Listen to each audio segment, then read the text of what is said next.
Hello and welcome everybody to Fight Night Rising, brought to you by Wisdom. My name is Khroen, and joining me will be Boopasaurus. Boop, how you doing tonight? There's a lot of TFT action. Worlds is on the rise, but first we are here. Let's call the world's waiting room here at Fight Night Rising. How are you doing this evening?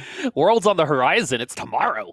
Yeah, a few hours. Yeah, soon. it's literally in a few hours, and you're going to be there, which is going to be awesome. But I'm so excited about Worlds tomorrow and what we're going to see today, because it's probably going to be a nice little indicator of what we might see. A lot of people saying that things are a little fluid. Also, a lot of shenaniganery on Twitter about NA players wanting to play Kled.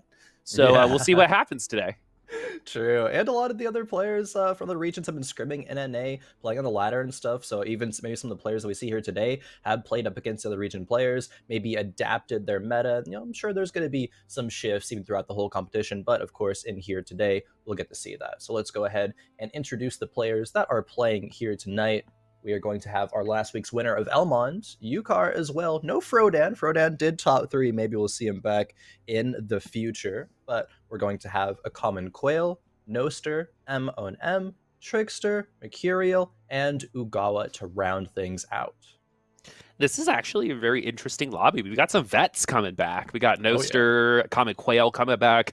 Noster and a Common Quail both able to top 3 previous times they've been here at Fight Night Rising, because now there's an extra spot since Jose is no longer here, and it's not just to see who's going to take down Jose. Now someone gets to kind of begin their own little potential run through a bunch of lobbies today, and I'm really excited to see Common Quail, because they were doing some stuff last week that I was really interested in, and looking forward to see if they bring it to some games today. Oh, definitely. I'm looking to see if they can claim one of their top spots, because of course you get one of those top spots, you get a portion of the Rising prize pool, $200 total, 100 of which goes to first place, 50 goes to second, third and fourth earn $25 apiece, and of course, as is Fight Night Rising tradition, the top 3 will be invited back for next week. Now, talking about the players that we have, Boop, we do have some returning, greats that we've had to Fight Night Rising before with a Common Quail and Noster. And I'm really curious to see how they will perform against specifically Elmond and Yukar, because these are players that have had top placements over a couple of different weeks now. We had Yukar being the winner and then Elmond, but Yukar still returning as well. And they've honestly been impressed, and they're among this kind of potential new blood, the up-and-comers of TFT with aspirations of competing, maybe in, Set 6 World Championships. And, I mean, we've mentioned it a lot. The player's road to that higher competition really could start here at Fight Night Rising. We've seen it before with a few players, and it could be this week that we really start to see these players identify themselves and separate them from the rest of the mold. Yeah, I'm we talked about Common Quail, but speaking of someone who's like that, I think Noster is on that line specifically. Was a lot of last set, a little bit quieter this set in particular, but at the end of the day, Noster used to play with I believe like Goobums a lot, so it is well within Noster's wheelhouse to do really well. I actually believe I casted last set Noster qualifying for a qualifier through the Giantslayer series. So because the big thing with Noster was he was a top 4 player and couldn't win a lobby, and then actually racked off a bunch of wins until he didn't anymore. But the overarching theme here is that, there's a lot of potential here. I think this could definitely be one of those lobbies where going into the 4th lobby, we might not know who the winner is. That is true. And I mean, how are we going to get there? These players are going to be piloting different comps. So talking about the meta, there was a little bit of maybe a lack of Draven last week, or he may have considered. I think Draven has certainly rotated in and out at certain points. I think Kale, the same can be said as well. It's a little bit less likely that we're going to see things like Kale. What we're probably going to see is a healthy mix of AP and AD compositions. Vel'Koz super good right now. Even seeing Karma amongst all of the Lucians and the Aphelios Uchons and things of the like, even some Jacks popping up. But let's go ahead and get on into game number 1 with the perspective of Elmond, our winner of last week. They start off very slow. They started off with a couple bottom 4s, and then they went first in games 3 and 4. So see if they can change it up and maybe be a bit more consistent throughout all of it. Do you remember what Elmond played in that last lobby by chance? In the last lobby? If it was AP or AD, I believe it was AP. I don't remember actually, so it might have been AP. Yeah, so Elmond was I think the first 2 lobbies last week, there were a lot of people going after the same comps. I think there were like 4 people starting off similarly during those first couple lobbies, and as things started to breathe, Elmond was able to rack off those 2 wins in a row to win, and there was like a pretty gnarly tiebreaker there as well for the rest of the top 3. Euchre being one of the beneficiaries of that, making sure that they were in the top 3 coming back today. As like you said, Khroen was the last one, but we're already at 6 gold. We got a Nico's and a gold start. Not your favorite, but we already have over 10 gold, so it's all right. Because we have the gold, it is okay. There's been a lot of conversation recently, I would say, about the Nikos again, and when is it actually most effectively used for? And I think a lot more people are starting to subscribe to the theory that you really want to use it early on say, like a 3-2 roll down on a 3 cost, as opposed to waiting and greeting out for the 4-1, because that's just not really the tempo that a Nikos help can start, assuming that you're minusing gold and just like shafting your econ for the whole game. But Elmond doesn't have to quite worry about that position because you get extra gold, only has 2 components, and a good start for AP. I actually did go ahead and check Elmond's history, and the last game was an AP game. It was a Karma carry, but it also featured like a Gwen 2 with a Dharma. That's right, it was the crazy 2. Gwen. Yeah, that's right. But that Gwen was gnarly, friends. So was that Garen, by the way. Was that the Cav Garen, or was that the game before? No, anyway, it wasn't. So Elmond coming in with a little bit of a game plan, I think, already having that Spellweaver opening with the Hellions. That's, again, you're going to see that a lot over the last couple lobbies. We have a couple things on the bench, but right now we're hoping not to win. Because looking on the other side, Ugawa did slam the Gargoyle Stoneplate on the Vladimir, which is probably one of those, like, I don't have any other option frontlining type of situations. And because Vladimir's power level is already decreasing. If it wasn't for the Gargoyle Stoneplate, it would be pretty tough to maintain a win streak through a long period of time. Oh, definitely. I mean, there's nowhere else to, nothing really else to say about it. Vladimir is pretty weak. He falls off probably harder than most other 1-cost carries. Now, there is a game plan that allows you to go for maybe Vladimir 3 if you have a bunch of early ones, and use that to streak you into, fast 8 or even fast 9. But only having 3 Vladimirs is probably not going to be the route for that board. Moving on over to a common Quail, it is going to be some Legionnaires and a very early Yasuo. Now, it could have been an Archangel's Slam, honestly, but then that would be very, very Yasuo committal, because what else are you going to use a Runans and Archangels for? It's really, only going to be Yasuo in that situation. But choosing to get a vest, slamming the Frozen Heart, not a bad option. Definitely very tempo-oriented play here.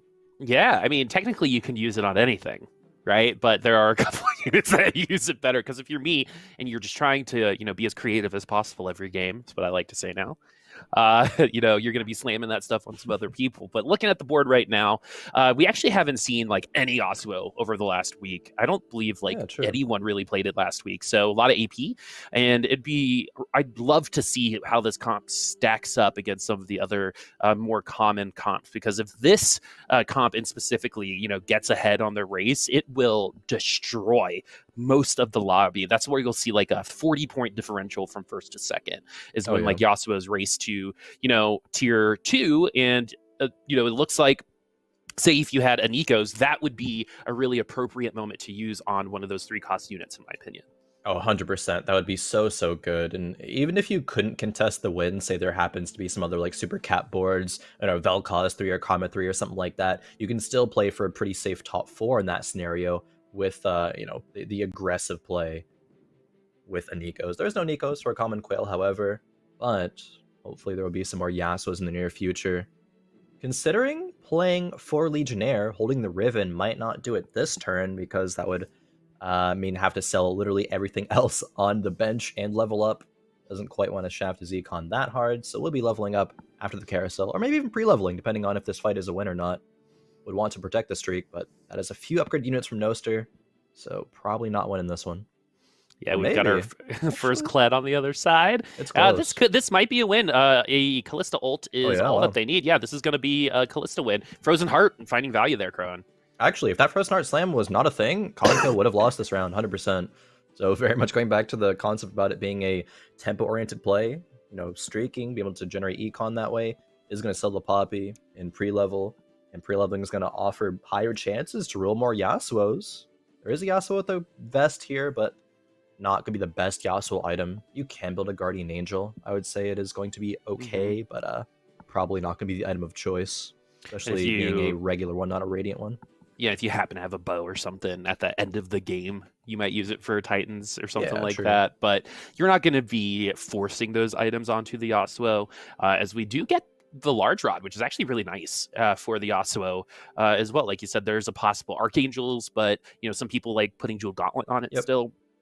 And we're going to continue moving into these Legionnaires, 4 of them now. So the attack speed is going to be much nicer. And what's really cool about it as we go over to Ugawa's board is that with the Frozen Heart, not only have you given yourself attack speed, you've taken away attack speed. And in this early game, that is an insane amount of damage against other teams. Like we just saw it won a round for Common Quail last round as we move over to Ugawa's board and we see that Gargoyle Stone Plate Vlad in the front line. It looks like he might be staying a while with that Archangel staff. This is very interesting, actually, decision making by Ugawa, because they did lose the last round on 2-3. And they ended up taking out the Kha'Zix on the board, and that was giving Dawnbringer and a tier 2 Kha'Zix, snipes a couple of units pretty easily. I wonder if Ugawa was thinking about wanting to just lose by a couple of units. Clearly isn't going to do that here, especially not with the Archangel Slam. I would have liked to see the keep on the Kha'Zix for a bit longer. I guess they would have had to, at that point, consider selling the Soraka pair, and maybe it's actually going to be rewarded because Ugawa hits the Soraka, and they did put 3 Sentinel in, but the Olaf isn't the main carry here. It's really going to be the Vladimir doing the most of the heavy lifting. Yeah, and we got to get that large rod off of the Olaf at some point, because right now it's just a fancy little accessory for that Olaf. If it wins by like auto attack, maybe it's because of a little bit of AP, but the comp right here is a very nice kind of best on board situation. Sentinel is going to be really nice, should keep these units alive a little bit longer, but the true damage coming from a Common Quail is going to be moderately rough to get through. We'll see who's going to win, the Olaf 2 or the Yasuo, and it looks like the Yasuo actually kept up pretty well. That was the Yasuo 2. This was going to be a different result, most likely. Oh yeah, definitely. But this is the power of early game item slams. They are still, I would say flexible enough. I mean, Ugawa did slam the Archangel, so it's likely to be AP, seeing as there is another rod on the Olaf. But we can still, again, go different routes, can go Vel'Koz, can even actually go, I would say, people right off the kind of Heimerdinger Teemo capped board, and a early Vladimir is a way to potentially go that, as long as there's not that many people power spiking on, let's say, 3-2. Ugawa will have to reassess the lobby at that point, but still a solid place to be at. 98 HP on top of the lobby.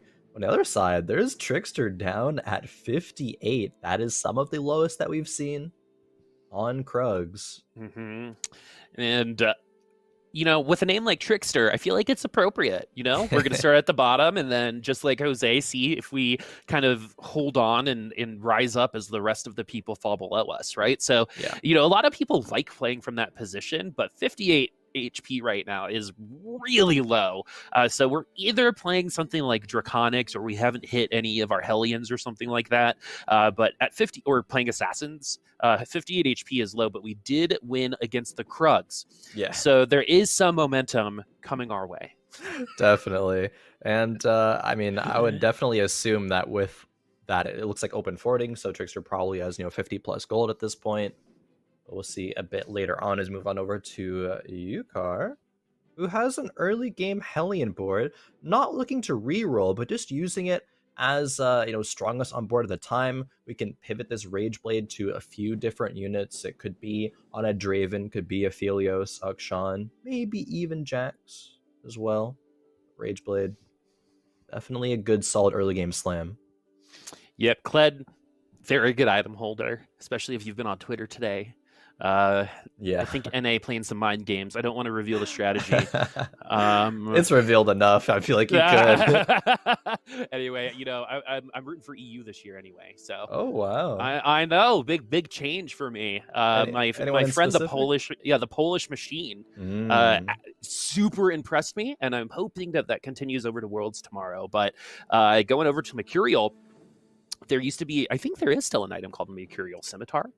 I wonder if that's where it's from. We're at 50 gold. We got some got some poppy items in the front line, but those will all probably go somewhere else. Yeah. Interesting start. 68 HP is nice. Kind of goes to show that our lobby is a little bit slower on the bottom end, as this is a substantially weaker board than the ones that we have seen. We are starting to make some changes, and we're moving over to 4 Legionnaire. Interesting. I mean, I think this board's going to be good because of the Aurelia 2 hit. There is the Callista 2 as well to supplement some damage. Now, no items are on any of the Legionnaires. It is actually just a solo Poppy. No Knights, no Hellions, no nothing. But she's still decent for an item carrier. This does, it looks like, lean into a Vel'Koz pivot, because some players actually like playing Vel'Koz without the A-bomb style, but really with 6 redeemed instead. Players think it's a bit more consistent to do it that way. Not going to be as risky to get the full capped board. Ooh. Moving on over to Trickster. Gets a spat and a tier from the Stimmy and some gold. So if people are scouting that, they know the Stimmy does give a spatula. And by the way, Chugbug. I'm pretty sure that 3-3 is the earliest Stemby we've seen at Fight Night. Yes, I think so. I think it's tied. I think Gangly hit a Stemmy here once, but they were playing Assassins, kind of like a similar nosedive comp. And this is, it's that Chugbug, like you said, with absolutely awful itemization right now. We only have the vest on the Gragas. The Hodge is going to be good for most people, so at least we've got that. Kha'Zix will be reliable in taking out at least one unit, especially if they're isolated. The Hodge is definitely helping. We actually got 2 out of that, so a little bit of a win there. But at 36 HP, every loss now is that much more impactful, and you're running out of time. And so even if you do lock in, say you lock in the second strongest comp after this roll down, you still might lose because of the rock paper scissors situation that happens in this game. Yeah, if Trickster doesn't hit some massive upgrades soon, whether it be items or units, or frankly, both, Trickster could very reasonably be going out at like a 4-2. Hopefully not. I mean, getting a sword right now means that this glove on the Kha'Zix turns into an IE. That's one of the fantastic items for him. Hopefully the Radiant item will give another option as well, be it Guardian Angel or Rapid Fire Cannon. The Radiant versions of those are going to be really good for the bug. But also something for the Gragas is nice because, as you mentioned, only has a solo vest on him right now. Kind of nothing more tanky to work with for now. But hopefully finding some upgrades soon. Ooh. All right, Rolling. we are, me and my mouse attention. Yeah. Not really that much right now. Might just be playing a little patiently. We're greeting. We're straight up greeting at this point. Maybe not. 26 HP. We're about to go to our Radiant item, and Renewer Gragas is very, very good. So yes. That's going to be very helpful. We might win some rounds now based off of Kha'Zix positioning and Gragas being that much better of a tank, especially with the Titans too. And if we can get through this very, very rough early to mid game, getting up to 4 Renewer would be really nice for this composition. After, of course, hitting the Gragas 3 and the Kha'Zix 3. And, I mean, Kha'Zix is, taking out a few units. Might actually win the round. I mean, Cled's the only one left. He is isolated. One more cast. Here we go. Even once this Cled comes back, should be able to have enough. This is why you want Hand of Justice, right? Yeah. Hand of Justice is good against anyone who does burst. Hand of Justice is really good if they do burst damage, especially if you get some friendly positioning on the isolation. So the isolation damage, as you saw, almost refilled that entire health bar, especially since that's AP and you get your AD regeneration from like your IE and stuff. So it's pretty good. Now we're going back over to Mercurial. As we know, everyone is going to get a spatula, and we get the Shiv, which tells us that we're going to definitely be going this AP direction. But where is going to be the final? Usually you think of AP as Vel'Koz, especially with the units on the board right now. But you do have that static Shiv, making things a little interesting. I think interesting is a very good word for what we saw just happen. I think there were a couple of options on that Radiant Armory. Radiant Dragon's Claw being one of them. I think in the lobby that does feature a few AP comps, as this one does, would have been very, very nice. But yeah, that Kha'Zix got Lux immediately. So, Yeah. and that's who got the Radiant item. So like that's over. You just invested all that power into that Lux and wasn't even able to use it. Not even an ultimate cast. Kha'Zix was there. You know the Kha'Zix is here. You know it's winning. Trickster's on a couple game win streak right now. It's time to position for it, right? Definitely. Because you know this. I was getting so frustrated when Jose would write that he would play assassins and no one would position for it until it was like too late. Right until like Jose had already won the game, and same thing here. Like there's gonna be a Kha'Zix, you're gonna have to position for it now.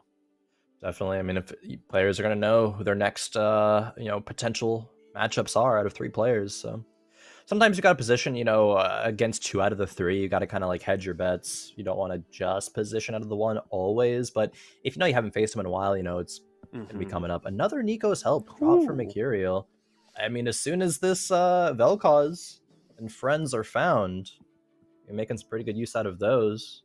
We have N-O-N-M or Maggie right now trying to play some mid-game assassins to get her to the point of Illusion. Trickster hit the Gragas 3, by the way, so nice. Trickster's gonna be here probably for the next 4 to 5 rounds. We do finally get that Vel'Koz as well from Mercurial at the last second, and I believe it's here right now, unfortunately for M-O-N-M, and you're gonna pop the Shiv off, get 1 or 2 auto attacks less out of it, but it's going to be nice for the Lux, and it's going to tickle some damage onto the rest of this board. And that Vel'Koz ult was very nice, potentially, saving knockup for that Nautilus in terms of getting a couple units saved or maybe giving some time for some other units to go down. But yeah, that Vel'Koz just this round became a force to be reckoned with. But is Mercurial running out of time as Nico seemed to be... Oprah's giving away Nico's helps today, I think. Apparently. Everyone gets a Nico's, apparently, in this lobby. Which, like, the Nico's is tempting here, but then you got to sacrifice a component, which is going to be very awkward at the end of things. I think from her spot right here, definitely going to be tempted to not take it. I mean, there's not even a pair. If there was a pair of, like, Lucians or Jax, then maybe.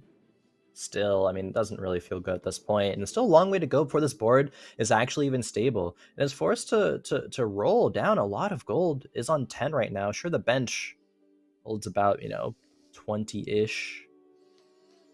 Titans on Jax is a good, very good itemization choice here. Titans on Jax is fantastic. The Banshee's Claw as well to give spell immunity. Yeah, and Titans on Jax, what I like to explain it as is, you're getting a little less upfront damage, but you're going to be alive longer, right? So eventually, by the end of the round, this Jax will most likely get more damage, especially against groups that do not have burst damage like this one. Yeah. You have the Hellions are going to have a hard time against this regardless, but with the Titans and the Bloodthirster, as you can see, he's already healing through all the Hellions.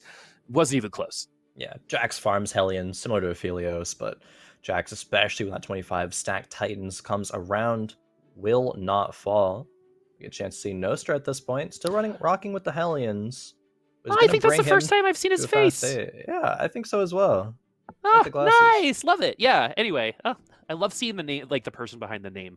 It's just nice to like see the face. Anyway, Ugawa, which is very interesting in first place because when we saw Ugawa earlier, we were on the Struggles Von Fuggles bus, right? Struggles was the name of the bus, and Von Fuggles was the driver. And right now, Ugawa got off at some stop. And we're going to be able to see that here soon because the bottom of the leaderboard here has literally opened up. Trickster almost 30 HP away from 5th place. Mercurial only 1 round away from losing. So this top 4 is going to be here for a while. We're probably going to have a longer lobby than usual. Yeah. Because of that. But yeah, these bottom 3 players need to start kind of hanging on, taking some HP away. And the top 2 did just lose. So that might be exactly what's happening here. True. Elmon takes chunk out of Noster. Elmon has an Ukshan on level 7 and the Nico's help, and we're coming to a carousel. Elmon is first pick. If an Ukshan is here on this carousel, okay, not going to be. That would have been huge. Unfortunately, Mortdog did not bless this carousel for Elmon. Yeah, I'm sure Mortdog is saving all of his blessings for tomorrow. Probably for himself, because for predictions. True, and his fantasy draft, not necessarily for specific players, but I wonder if he's going to decorate his beard one day. I would love to see that. Like if he put like cobwebs and bats in it for like a Halloween thing. That'd be sick. Yeah, real festive. That could be I love cool. Halloween. I love Halloween. I'm thinking about hosting the next 1st or 8th Asmore Dog, by the way. So we'll see how it goes. That would be so funny. Because we sound the same, Please, right? So like, anyway, yeah. Please do it. I'm planning on Eagerly awaiting. Yeah. Anyway, back to Noster 11. At 37 HP, kind of the bridge between the bottom 4 and the top 4 right now. M is going to start losing until we get some higher level assassins. But this is why we talk about mouse intention. Let's look at let's compare I was thinking the real same quick. thing. Right, let's compare to what we just saw. And both ways are fine. Like my mouse intention is awful.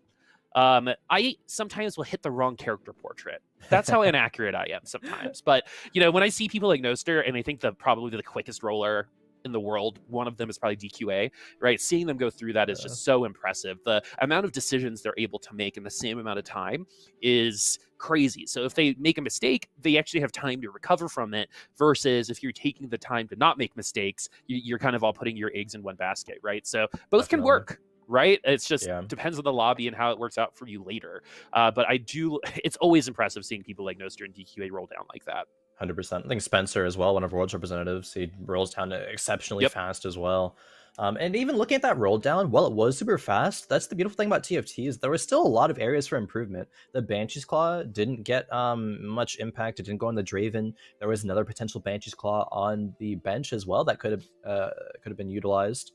So there's always more you can do in a TFT round, especially on a roll down round. It's absolutely insane. Ucar going Draven as well with a Banshee's Claw. Yeah. Ucar really likes Draven. Yeah, loves. Okay, Draven. Where were you last week? Did you? Someone went to the gym. Someone went through a little bit of a glow up there. Draven, nice to meet you. Welcome back to the Convergence. Mustache looks great. And this is, I think, the perfect itemization. I love this. Giant Slayer on Draven is so good because of the internalized Last Whisper. Or not really. It's 50% more. Yeah, 50%, basically. Yeah.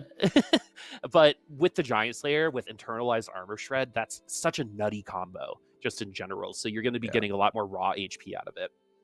Running the 4 Legionnaire, which is good, but then the 4 Forgotten as well, which not that many people decide to go for.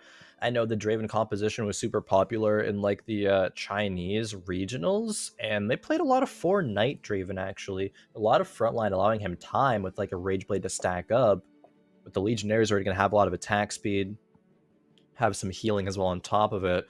So Ucar can consider dropping some of these Forgottens, perhaps the Misfortune not doing too much. The Hecarim as well can get rotated out of there.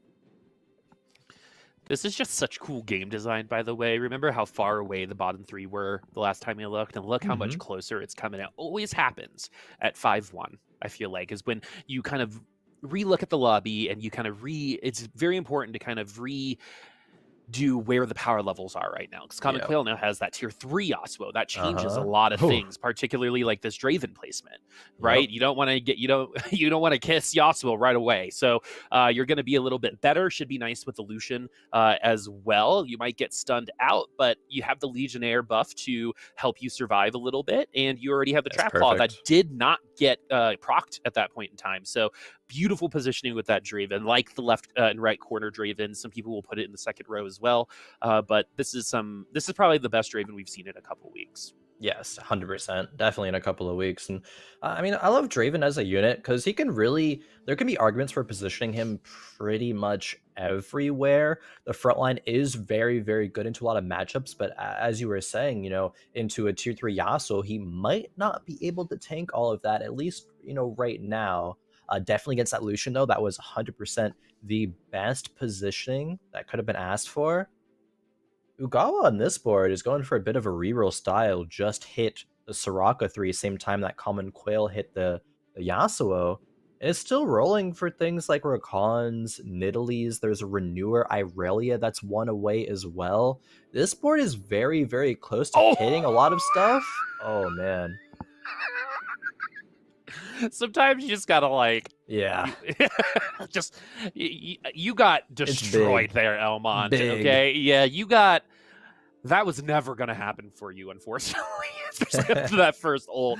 Wow, that was the Manhattan Project on the convergence right there with Soraka. At 5-2, it's actually a little surprising he was able to take down that much damage. Elmond was, I guess, on the bottom side of that leaderboard, and this is kind of how it started last week, so don't count Elmond out yet. That is true. It didn't go 8th. I believe went 5th into 7th, then into first, but similar trajectory as well. Definitely don't count them out. Not that much bench space to roll all this stuff, and so it looks like Ogawa will consider leveling up first and then continue to roll. Not that much gold to do so, however. Bench is now absolutely full. If we want to hang on to the Nautilus, but is not doing that. Oh man, bench worst, space. man. Yeah. Trying to roll for 4 units. Oh, yeah, no. This is where TFT can get really hard. We have some time, but once you get to a point where you have all this bench management, because you also, I can't help but think about those units as gold too. That's a ton of gold on the bench. Definitely more than 11. Yeah, I was gonna say, and gold because you're forced to level up to play the Vladimir, so you don't have to sell it because that's 4 Renewer, which is big, and Soraka doing Soraka things again. But then there's still the bench consideration here, because like, what if we find a Rakan or an Italy? I mean, you have to like prioritize certain things, right? Like the Rakan is probably priority out of the 3 costs. Irelia, of course, if you find that, then you don't gotta worry about anything anymore. But these HP totals are so close. Noster goes out, same as Maggie as well, in 6th. Yeah, what a close lobby we have for game number 1. Both Maggie and Oster's boards were kind of hanging on by a thread, and they were never able to kind of crest the top of the mountain, right? They're so close, but they're a little bit more like Sisyphus than Rocky at the end of the day. That was a really good metaphor. I'm super proud of that. Anyway, Mercurial... I unfortunately can't appreciate it because I didn't understand it, but I'm sure that other people do. Sisyphus is that Greek god who has to, or not Greek god, it's a myth that he rolls a boulder up at the top of the mountain, and every time right when he gets to the top, it rolls down. Yeah. Oh, okay. I thought it was somebody else for it. Oh, my bad. Okay. Yeah, so only because I played Hades. But yeah, that's kind of like, you're either that when it comes to TFT sometimes when you're approaching those power levels, and I think that bench we just saw kind of shows that, right? It's just like you're so close to, getting to the top of that hill, being able to plant your flag, and then you just run out of HP, right? You run out of food, you run out of what you need to get there. And a lot of people are running out of resources right now. This is almost like, let's see who doesn't fall from the top the fastest at this point. Great Zephyr from Yukar. On to Trickster's Kha'Zix. Now he's going to be stuck on the front line, and opposite side of the Draven as well. Draven don't have time to tear through everything, but the Nidalee's dodging so many auto attacks. What is happening? Dodge, dodge, dodge. This board is just not going anywhere. My Nidalee's never. Oh my God, Nidalee's never do that. Tricksters is going to lose, and remember, Tricksters has only had about 3 lives since before Wolves, so it's pretty impressive that they're there. Had a really nice roll down getting to that Gragas. It looked like it was going to be late, but ended up landing just in the nick of time. Mercurial on the bottom of that leaderboard at 6 HP, holding on, but it's a little bit of a fire sandwich because of Common Quail at the top, who likes to play this way. When a Common Quail is here, they do love to start on top, but it's more about how much of the lead they get to stymie the fall a little bit later. And right now there is no fall; they're on fire. No fall right now. Trickster positioning the Kha'Zix now to the other side of the board, not directly into the Vel'Koz. Rel will walk forward though, but no, Kha'Zix gets stuck on the Fiddlesticks, the Revenants. See what the Vel'Koz ultimate can do. Oh, that Fiddlesticks was like, I ain't getting ulted.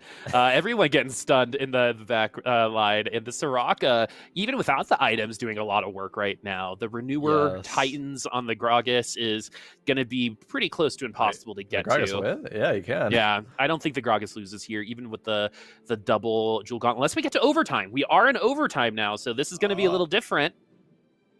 Auto attack war. That was so close. And that was an elimination round too. So Mercurial actually ends up in 5th place again, probably with the 2nd strongest board. That's the scary part about losing that much HP so early, as we've got Cavalier Yasuo. So we're going a little bit. Yeah, we're gonna go on the defensive end. I think Titans Resolve Jax in terms of vibe, I feel like is kind of similar.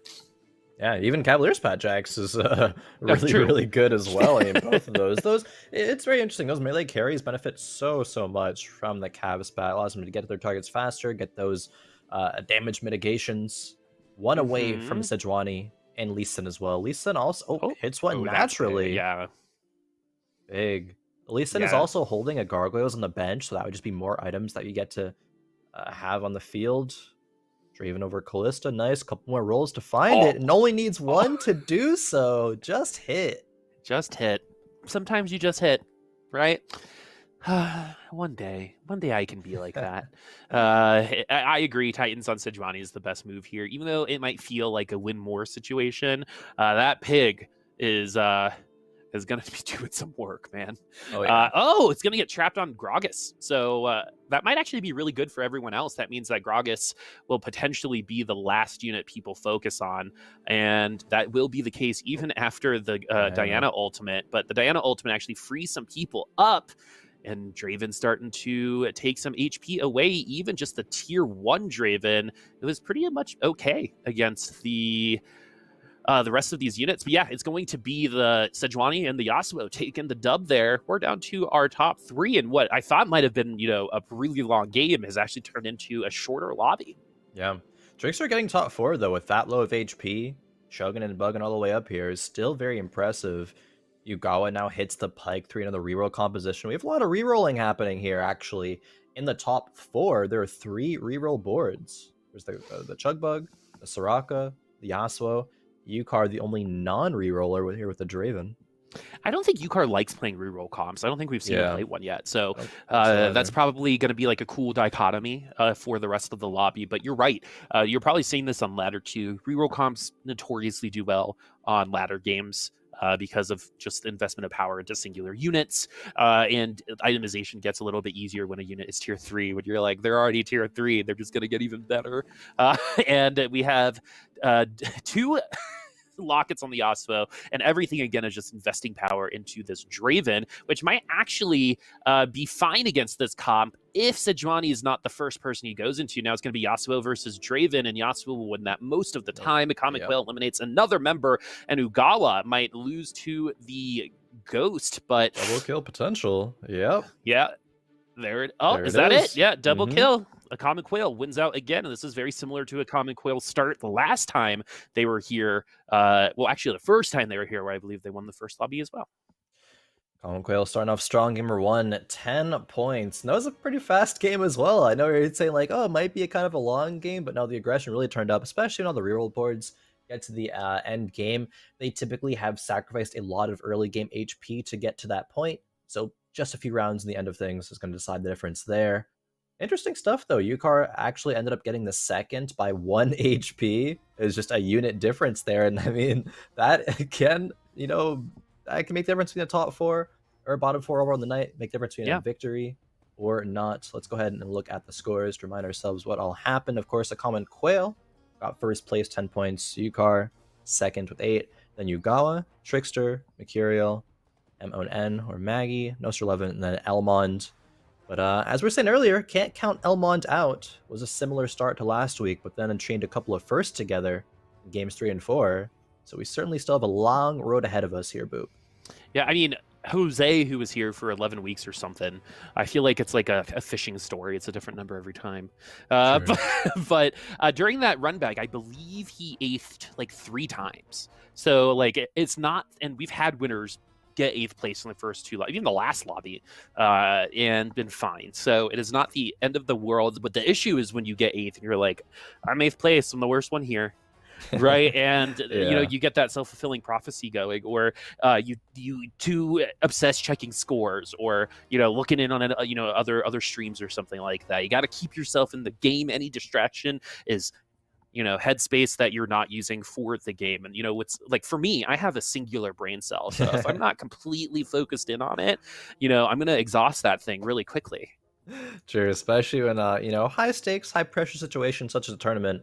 That one brain cell is gonna be working overtime, assuredly, in this kind of already a whole life. I owe that brain cell a lot of overtime. I actually think I let someone borrow it earlier. I'm still waiting for it to come back, but eventually, hopefully, it comes home.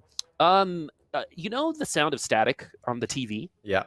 That's what's happening. Oh. As well as some just screaming in the background. That's what it's like in my brain. Honestly, for that, you're doing pretty well, Boop. I would say you've mastered the art of being able to function without a brain cell, without the one Yeah. loaned out. Such generous offer for you to loan out your one brain cell too. That's I'm always crazy. putting other people first. Maybe I need to be a little more selfish.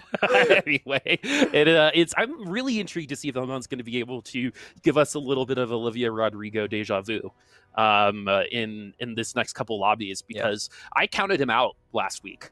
I'm not gonna lie. After those first 2 lobbies, I was focusing on some of the other top 3. Then all of a sudden, Elmon won that lobby, and it's like, okay, let's do it. And I think there is a huge advantage when it comes to that, because if we do it right, you might assume other people in the game might be doing it too. And sometimes when that pressure is off, you can kind of play however you want. And you know how many times they come in here and they're like, I actually wasn't practicing all that much. I didn't think I'd do that well, so I was just like, let's see what happens, and I won. Yeah, right? we heard that time and time again. It's just when pressure's off, you just like play your best. It just it happens so much.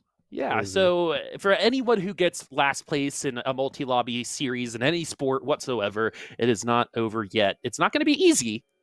You're at a disadvantage, but it isn't over. And winning that way is always going to feel better too. But we are going to be going into our next game. Looking at this carousel, we've got a lot of different items right now. So this is where carousel racing actually goes through, or not, because everyone kind of did their own thing except for Elmond.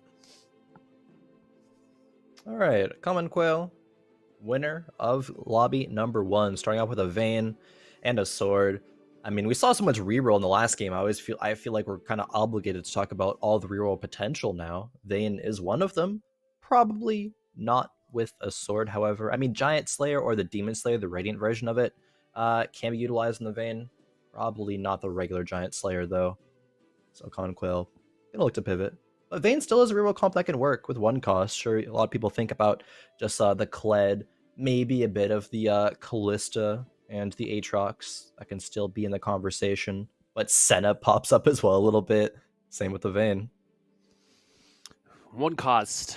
We're really well designed, I think, in this set. There's a lot of kind of openers that you can use anchoring off of a couple different units in the early game, where, in the past it was like, let's start with Poppy and, another knight, or you know what I mean? It's like, sometimes it's just like, this is how we start TFT. Right, but in this particular, in this particular set, that's not the case. There's a lot of different options. They're not all equal, but that's on purpose, because if Draconic was super strong early on and you're able to get it earlier, that would be so broken. So that's one of the coolest parts in terms of design here, as a Common Quail trying to replicate the magic of that last lobby, and it's going to start with what items we get. And so far, so good. 2 swords. Is really already showing us that we're going to maybe go Aphelios or some other AD situation, unless a large rod pops up, and it doesn't. Yeah, Vest pops up. GA, I remember for a very long time, GA was a very good slam. It was flexible, but now it's not as prioritized nearly as much. Other items are just a bit more powerful. I mean, gotta say it frank, and Vest goes into so many other really, really good things, like, the Bramble, even like early Sunfire, that's still in the conversation. Yeah, the Titans, I think, will actually help you live longer than GA Titans will at the end of the day. Right? So, like, you put a Titans on, Jax versus a GA. I'd love to experiment with that. Like, maybe just do 2 tier 2 Jaxes, one with a GA, one with a Titans, see who wins, because I think the one with Titans would probably take it even after the res, because of all the extra stacks, depending on the itemization. Yeah, I've been having a conversation recently with other casters in TFT space about about Titans, and it's probably one of the most underrated items for how powerful it actually is. I think even we've talked about that concept before as well, Boop. Titans is just so good. If you have the opportunity to slam it in the early game, it is probably going to save you HP at the minimum. Yeah, free stats, free tankiness, and as soon as, like, these early game fights are so slow that you might just get 25 stacks, and at that point, whoever is holding it is just going to be an absolute monster. Yeah, I've at the beginning of sets where. No, I'm not going to say that. Usually at any time. Sometimes I like putting Titans on people just to see what they look like when they're big. Right? One time I wanted to put 3 Titans on someone because I just wanted to see what it looked like, and I got second. So like that's how good that item is, right? But 3 Titans, what is that? 75 extra attack damage and defense raw. So Yeah. the item is good, and it's not an all or nothing item either. Right, it is something that stacks every auto attack that goes against you. So you are getting, a proper kind of line graph up for that Titans at all parts of the game. Yeah. And even if you get bursted off, right, you're still going to get all 25 at once. So there's really not a lot of, give back when it comes to that item. Definitely. To be honest with you, other than some top power level getting cut a little bit. And you can't forget that it gives AP as well, so like it will go into AP scaling, and that's why actually it's like really good on Draven, to be completely honest, because it does allow him to do a bit more the lifesteal with the AP scaling and the lifesteal. Yeah, sustain back up, complements it with the Legionnaire. It's just a really, really solid item. It's just PSA to build Titans more, I guess. Yeah, there's a reason why pro players love that item so much, friends. Yes. And it's not even boring, so there's like not an excuse because they get bigger. It's the opposite of the Hellions. I mean, you can say it's boring until they get bigger, but I mean, Yeah, because seeing like a giant Lulu is really funny. Also, Triple Lulu? Titans Lulu is kind of nuts, by the way. So 88, 88 HP is the bottom of the leaderboard, which is Tricksters, which is exactly what happened last time. We actually have a better start than last time already with this Chug Bug comp. That is what it's looking like it's shaping up to be. Hand of Justice, yes, can be a lot of things, but this was a Chug Bug comp last time, so that's probably the direction that we're wanting to go right now. Interesting. A Chug Bug Forcer. Definitely not what I would expect to be very consistent. The top 4 last game was honestly even still kind of sketch. But we'll see. I think Kled might be the only really consistent comp to force and still get top 4s, if you go 20 out of 20. Yeah, no one went with it last game. True. There was the potential a couple players, but no one did end up going it. Just the thought of other people going that comp sometimes forces everybody to not do it. That's definitely happened, and that's one of my favorite parts of TFT is the like kind of unmentioned mental game, right? Which is we know that things are good in lobbies like this. It depends on what the lobby is doing. We might have a totally different meta. One lobby might be completely AP, the other lobby might be completely AD, right? And things can be totally different. So forcing things can be hyper beneficial or the other. There is no middle when it comes to forcing. I feel like, because it's either going to work for you or it's not. There's not a lot of places to kind of stall out, in my opinion. Yeah, either works or it don't. But no, I definitely agree with you in that regard. Ugawa, one of the only players right now at 100 HP. A Common Quail, the other one. Common Quail really plays this early game aggressive style, slamming items, strongest board, super well. Ugawa did similar last game, had a couple of shaky early game rounds, but they were still up there at the top with like 80 something, like 85 HP for a very long time. Yeah. Common Quail doing quite well. Common Quail has an issue with, I think, consistency, at least from last time. Lobby 3 and 4, I think, is going to be where I'm really going to see where Common Quail is going to show their true colors. And so now with Ugawa, who played pretty well last time around, held up at the top of the leaderboard pretty for a long time. This Dawnbringer comp will most likely stay on a winning streak for a while. This is pretty early in Italy. Looks like it was there for a bit, especially if we're able to, that's another unit that you might want to invest that Nico's 2 gold start into. Yeah. Definitely Ugawa winning this round. Common Quail losing it, so Ugawa going to be the sole 100 HP win streaker. Trickster is also not as rough in the HP department as last game. Only 76 at this point. I believe they were at 58 or 56 on Krug's last game. It was in the 50s. So even if they get fully wiped here, they would be still in the upper 60s. And they believe they had like a better opener for the Chug Bug last game as well. They had like 2 Graguses and 2 Kha'Zix super early, had the Hodge as well. But no items, because it was just the vest on the Gragas until we got the Renewer Spat through the Radiant Blessing that we got at 3-3. Yeah, like the stage 3 for Trickster was big in the last round, and it had to be, right? They were on 30 HP or sub 30 HP. Yeah. Again, they got the Radiant Blessing on round 3-3, which is literally only 3 rounds after this. So, already substantially better, even if we get down to 40 HP. I believe at this point they were at 58. last time. Yep. So we're 14 better. That's 2 whole rounds of units that we have this time around to get to a stronger place. And we got there last time. And again, if we just had more time, we probably would have gotten an even higher placement. But we literally just hemorrhaged LP. I've been playing a lot of rank. Hemorrhaged HP, LP. yeah, HP instead. Yep.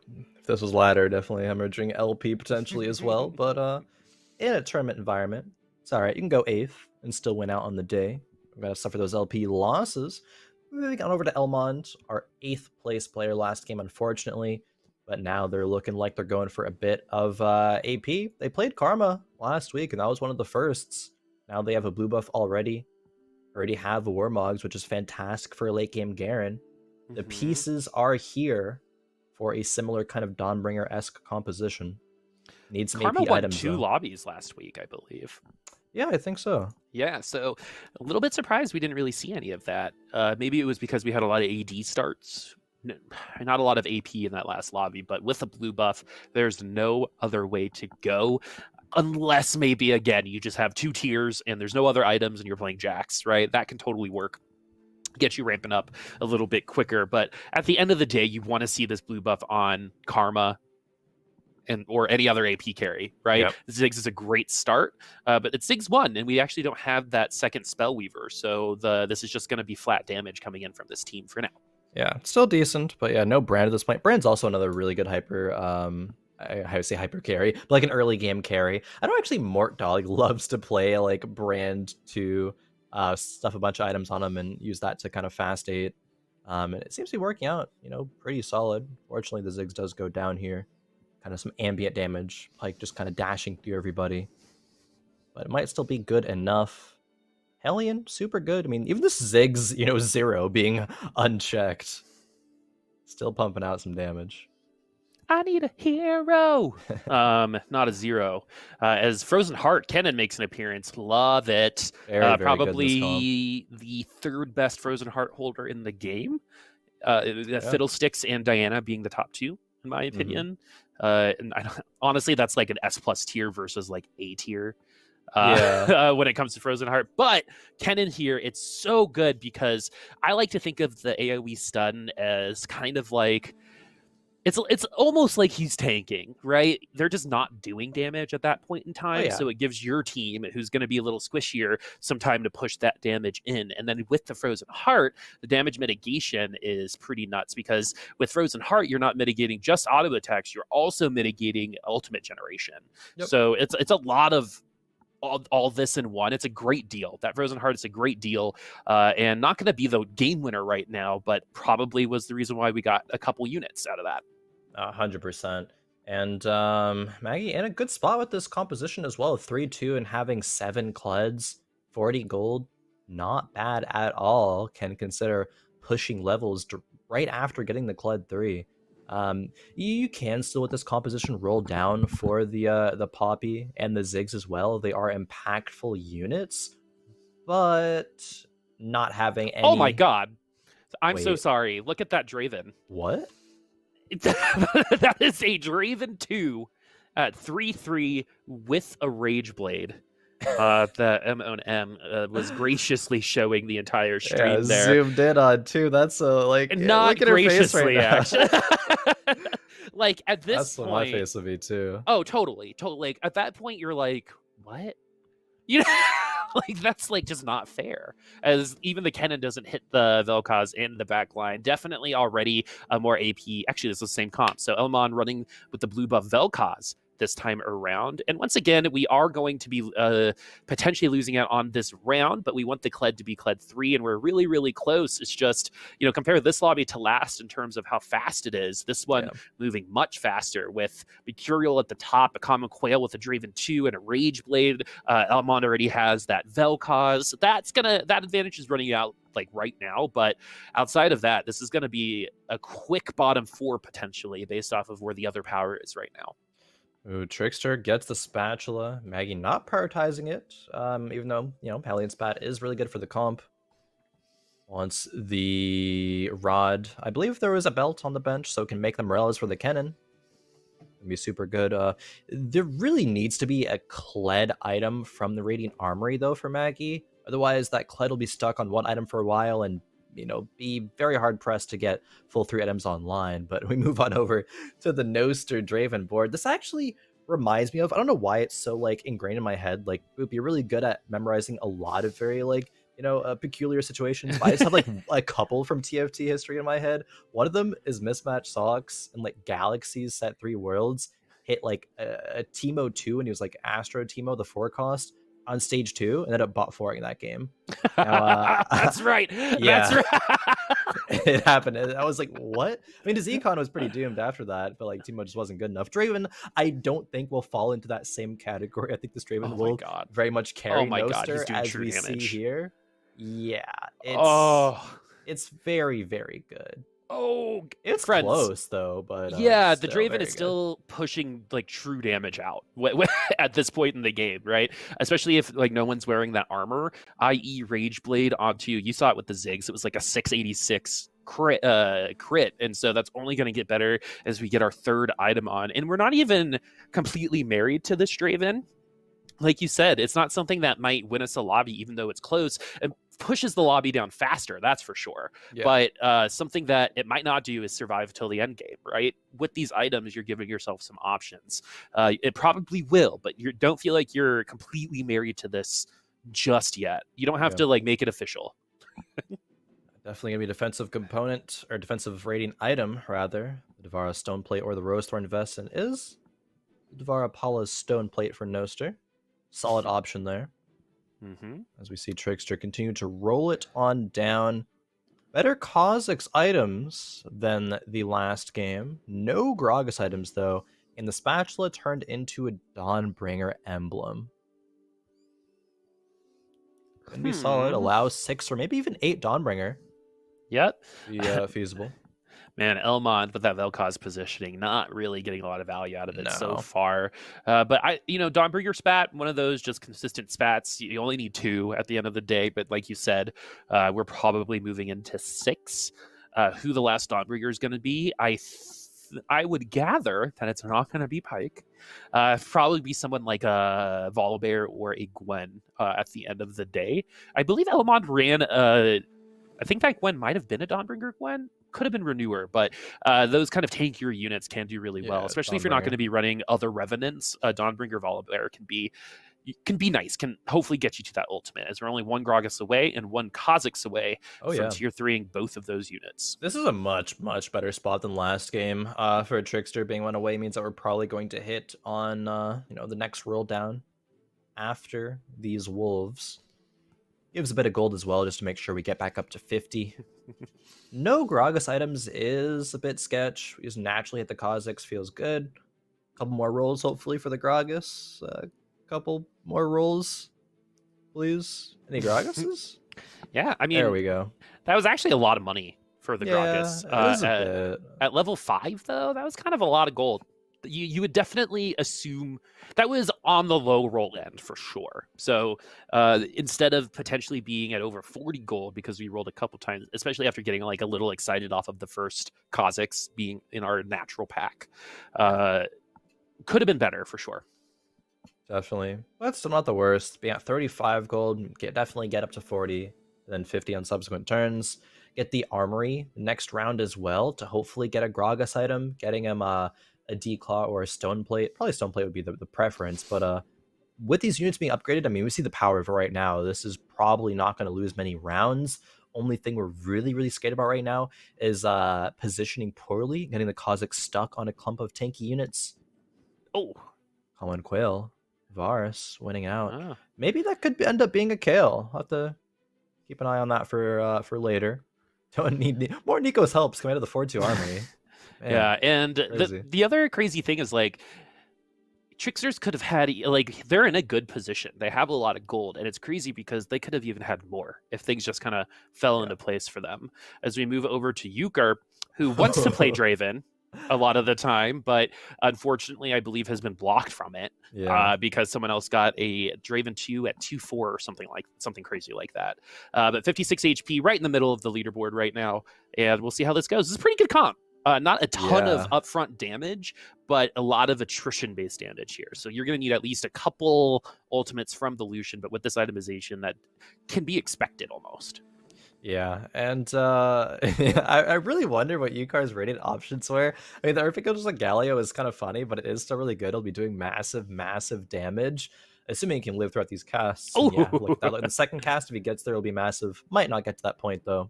Sentinel buff maybe helped us. Oh, and the Lucian does not ult. The Chugbug is going to take the dub there, push Yukar down, and I'm getting a little. This is not. I know Yukar did top 4 last lobby. This has shaping up to not be like a friendly Yukar environment because of all the reroll comps that we're seeing. It does not seem like Yukar likes playing that style.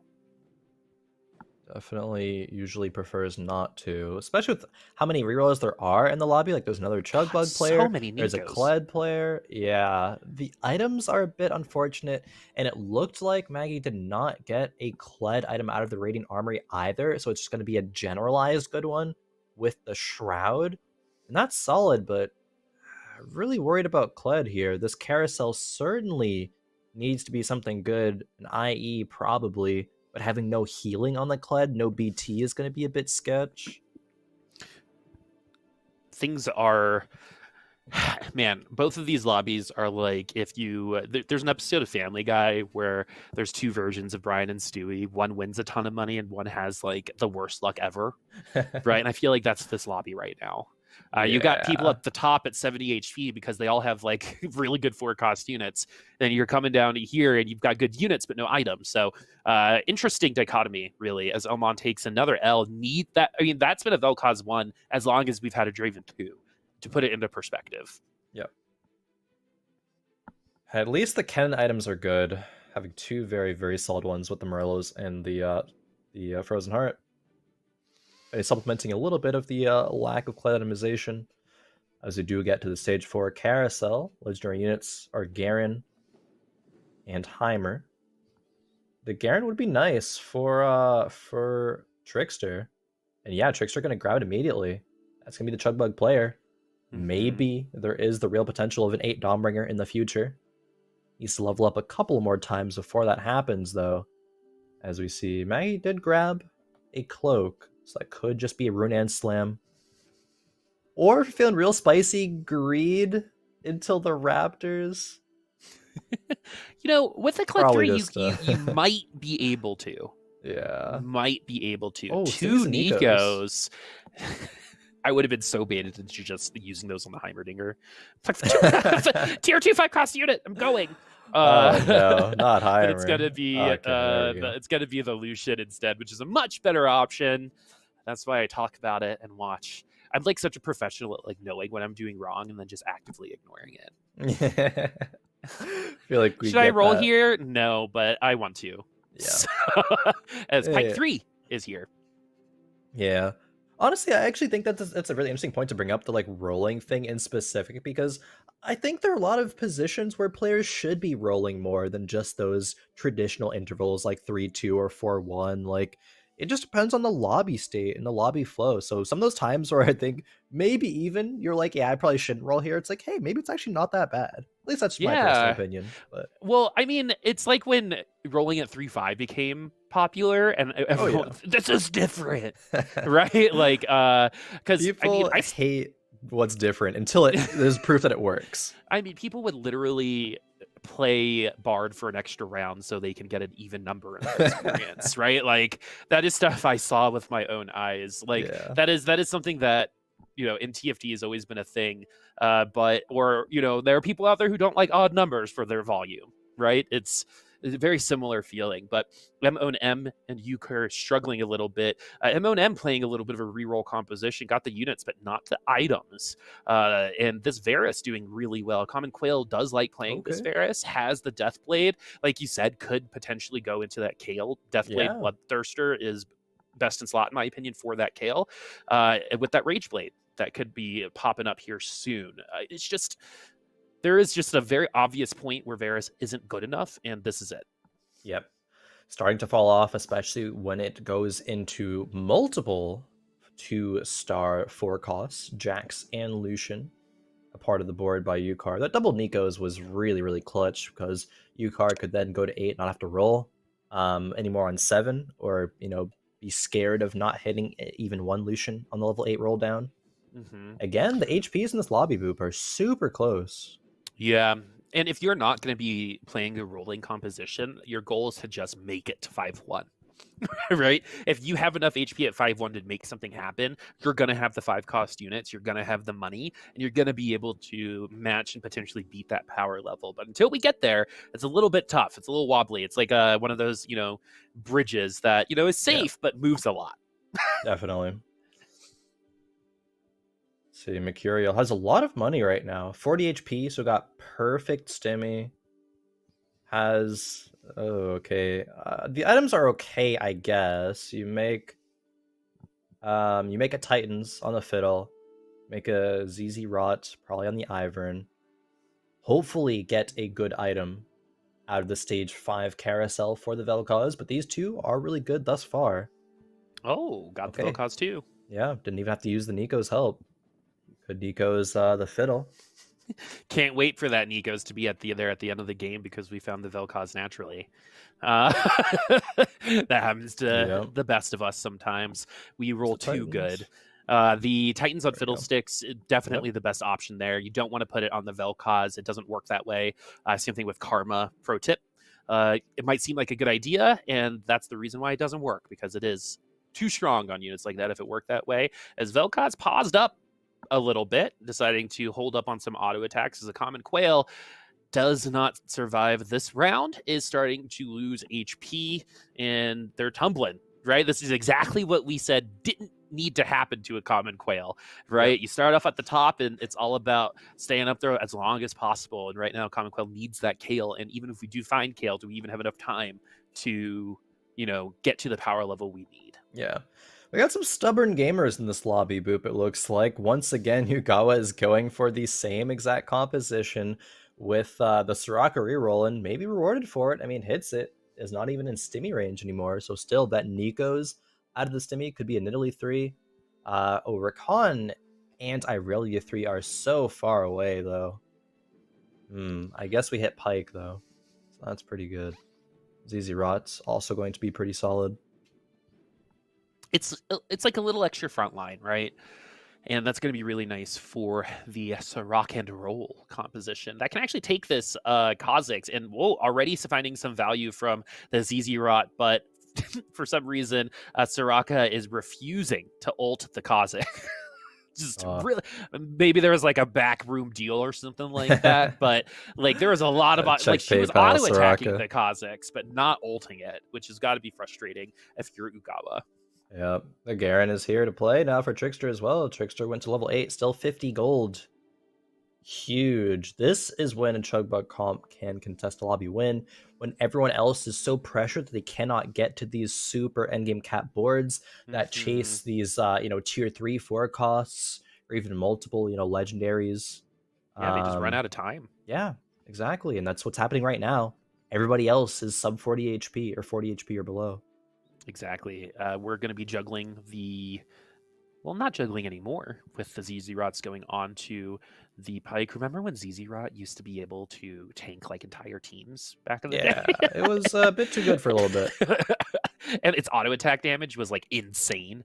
But it's a little bit better right now. I do kind of like the newer ZZ Rot, but Pike, even at tier 3, not a lot of HP to go around. And this is the absolute worst kind of board for a Soraka. Look how spread out everybody is. Yeah, I was gonna say Soraka might be getting PayPal again, just not hitting the Aphelios here, and oh my god, again! Gets to the ult range. Wow, even still lost. What? That's crazy. I thought for sure that last ultimate would have taken out the Soraka and Aurelia, but no. Archangel's showing up. Yep. Just enough damage on the third ult, I believe. Calf Spat going to be really nice if there's any Skirm players out there, or anyone that has like the Yasuo, like we said before. Titans, again, if like you just don't know, if you get to this point, you're like, I'm lost, I'm dizzy. Just get the Titans. It'll work for you. Yeah. Same thing with like things, any kind of late game defensive item, Shroud, really good. Zephyr. Yeah, those are the things that you kind of want in that situation if you don't have a game plan. Yep. Always the good general options. Moving back over to Elmond. Elmond has landed on a Karma with some 3 really good items, actually. 4 Invoker board. Garen with fantastic items. Wants to... Okay, I think it's sell the Nico the Garen. Yeah, that Garen 2 with fully itemized. It's just way too good to pass up on. Well, it was 6 HP and a Nico's to get this Garen 2. So that's if worth. Elmon, for example, gets second by 6 HP, we'll know why.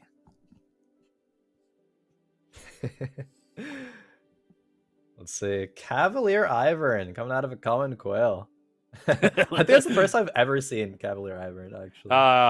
Man after my heart. I love seeing that stuff. I like things that aren't normal in these games. I don't really see this this Garen having that much of an issue. It's having a little bit of an issue. Actually, as the Syndra going to be helping out here, and the Aphelios gets it down. So Elmon probably feeling really good about that. Loses 6 HP and uses the Nico and loses. So we have our first elimination, which is Yukar, who I think just needs some help with some of these lobbies. There's a lot of reroll players here. Wow, yeah. Yukar, I believe, with the 2nd place last game. Not this time around, however. But it's, I mean, it's these backline carries like the Karma and the Soraka that just like aren't hitting the enemy carry. We see the same thing. Karma just leaves Kalios alone. Even if she hits him once, he still, with the Bloodthirster, heals on backup. Beautiful swap from Elmon there, switching the side of his board to avoid the Shroud. Avoids the and Shroud, look at all of that damage from both sides. It's going to be eating the Vel'Koz ultimate, so if Vel'Koz ultimates again, it will be a Vel'Koz win. Yeah, actually didn't end up being good there in that situation, even though eating the Shroud would have been more effective in that situation. There's nothing worse than be like, yeah, I got the Garen, great items. Then you lose the next 2 rounds because the rest of the lobby is just that strong because everyone got a Nikos and everyone knew they were getting a Nikos, you know, really early on, which is almost, you know, you're going to be able to strategize for that a little bit easier than the spatula, right? Because you're probably going to roll into a unit. It's statistically improbable for you to not see a unit during a game of TFT in a pack. So you're feeling good about it. And Tricksters hasn't lost in 12 rounds, folks. And we have a Hand of Justice on the table, which can work, again, for almost everyone on this board. Yeah, might throw on the Heimer, might wait for a Karma, because Karma is going to be the 8th Dawnbringer, and put on her as well. Hey, even Reforger is here. If you want to maybe consider another tanky item for the Gragas. Gonna level up to 9 right now. And this is... is Tricks gonna green out? I mean, I guess you can. Might as well. I mean, we're only 1 Dawnbringer away, and we can fit it in, I believe. So we just gotta get the spat, right? All we have to do is get the Dawnbringer spat, Khroen, and then we'll have 8 Dawnbringer. True. Either Karma or the emblem. Yeah, and you can have a little bit more freedom. Yeah. But you're going to want Karma anyway, as Karma is the carry for that, for a lot of Dawnbringer comps, except for this one. It's going to be the Kha'Zix. But having like a tertiary carry for this comp would be huge. Tier 3 Nidalee, ooh, that is the exact person you don't want Kha'Zix to go into, but that was also the exact thing you didn't want to see, as Pyke does get that stun off. The Kha'Zix is starting to get a little low. Yeah. GA does proc, but we get full health back. Yep. 5k crit with the Hodge. That's full health. No crits with the crits with the Thorn Mail. And you know, that's going to be all she wrote. Close. But still, Trickster saying, I don't need to push 9. I can passively level to 9 on 6-2 with having 60 plus gold. Yeah, Shroud even being presented now. Oh man, Volley going in. Natural's the Karma as well. Crazy. Diana over the Pyke gonna be a bit better. Hodge? Oh. Okay, there it goes. Okay. The glove don't fit. You must have quit, my friend. on the Hodge. Wow. Talk about a 1990 like 4 joke I just did. Oh man, I'm old. I was not even born in that year. Oh, stop. Stop. Okay, the year after. I found a wrinkle the other day, and I was like shampooing, and I was like, my hair is thinner. Like it's thinner, and I can't stop it. I can't stop any of it. Anyway, we do have 2 players above at 40 HP and higher still, so they're probably going to be 1v1ing here in a second once we do get some of these other eliminations off. These Garens doing so much damage, surviving the Kha'Zix ultimate there, as he's going to even get even better ultimates, and the Kha'Zix is going to be a little scary to go up against if it's going up against that Teemo, because Teemo might cruel that Kha'Zix. It's one of the easier units to actually cruel, so might work out as we find 2 Teemos here, and we do actually get our Stimmy at around 6-3. So everyone finally has their Stimmies, and we have a top 4 as Noster goes out in 5th. So this board is in a very interesting state because of what Trickster has working with, or is working with right now. There's a lot of options. We could take 2 Dawnbringers out and just get high quality units, right? Like the Volibear could have maintained on there. Probably Nico this Teemo no matter what, because it gives Invoker. Teemo 2 is going to be really, really good into the other boards as well, because I mean this one's a decently clumped. See how it does end up working out. Nice call. Oh my god. Nice call beautiful. On putting the Teemo in the middle as well, as this board was framed with the Shroud. So the Teemo is going to be fine. And Trickster's going to get another win, this time against Mercurial, and Elmon gets eliminated, 7 HP. This might be another double elimination as Hellion Spat shows up, as well as the Assassin Spat, which might be interesting for some of our friends. Banshee's Claw, certainly very, very interesting. Probably going to be picked up by Mercurial. Yes, it is. So Trickster just goes ahead and grabs the Hellion Emblem. Maybe giving a bit more attack speed to Diana so her ult comes out a bit earlier. Don't really need it on anything else, to be honest. Forest Bellweaver is here. These are really, really, really good items for the Fiddle. The Mystic is going to be good against the Invokers. For the other team, but it's not just AP on the other side. That's why if this comp gets to this point, it can be so hard to beat, because there's not a lot of weaknesses. It takes a while to get here, right? You have to spend all your money, and then you're going to level up late.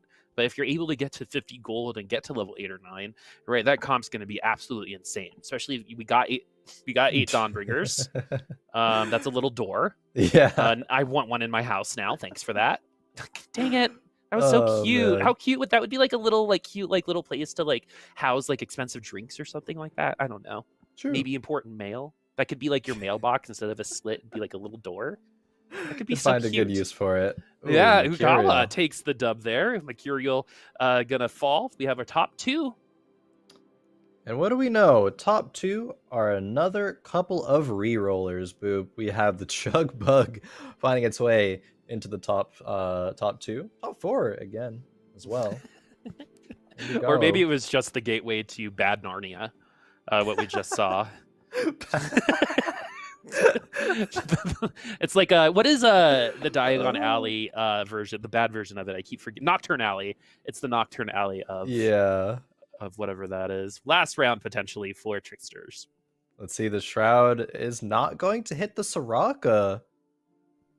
Let's see, Soraka ultimates. I mean, it does get stopped by the Diana. The Kha'Zix is still up and alive. Gets taken out actually by the Pike. So the GA is no more. Soraka ultimate comes through. Now it's just the Teemo, and the Shrooms don't hit the Raka. Oh, almost got crueled, actually. That would have been crazy. Was one unit away from getting crueled. Yeah. Trickster is going to be stronger this round, though, because Garen was locked in the shop. Now it's a Garen 2. Archangels as well. Throw that one on the Garen. Yeah, now we have 3 items on it. Yeah. Thornmail, which is not what we actually wanted to see. More Thornmails is bad for Kha'Zix. Yeah. Good for Ugawa. I didn't see if they had any available slots for their units. We'll see it here in just a moment. Reforger is still on the table. Might not be utilized, though. I mean, the Archangels is good on the Garen. Yeah, it is good. Second shield is pretty nuts with the Archangels on the Garen, but we'll see. We don't want to re-roll it on any other unit, so if we're gonna do it, it's gonna be done on that Soraka, but that go. does not happen. I like juggling the Shroud, especially against the team that we're facing with all of the ultimate charges. Like one more auto attack to get to some of these ultimates, it could be the difference between getting cooled or not, for example. So here it is. This is going to be the last round, most likely. There we go. And this is a much better Shroud this time around. And the Garen 2 is here. See if that ends up making the difference. Ooh, the Soraka actually gets pulled towards the Kha'Zix here. And the Teemo is going to be having some good shrooms pop out in a moment. Yes, they take out the Raka. Looking like a Trickster win on this one. And it will be. All the carries still alive.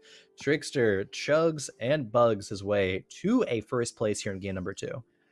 And that almost was a little bit of a disaster because Diana actually took Kennen out of isolation after the ult, grouped him with some people, but it doesn't matter. That chug bug comp was forced from the beginning, by the way, which is something that you don't see very often, but is probably the reason why we saw it hit that power level. Remember, it's all or nothing when it comes to forcing comps like that, and that's what all looks like. We haven't quite seen nothing, but it's still a possibility for the future.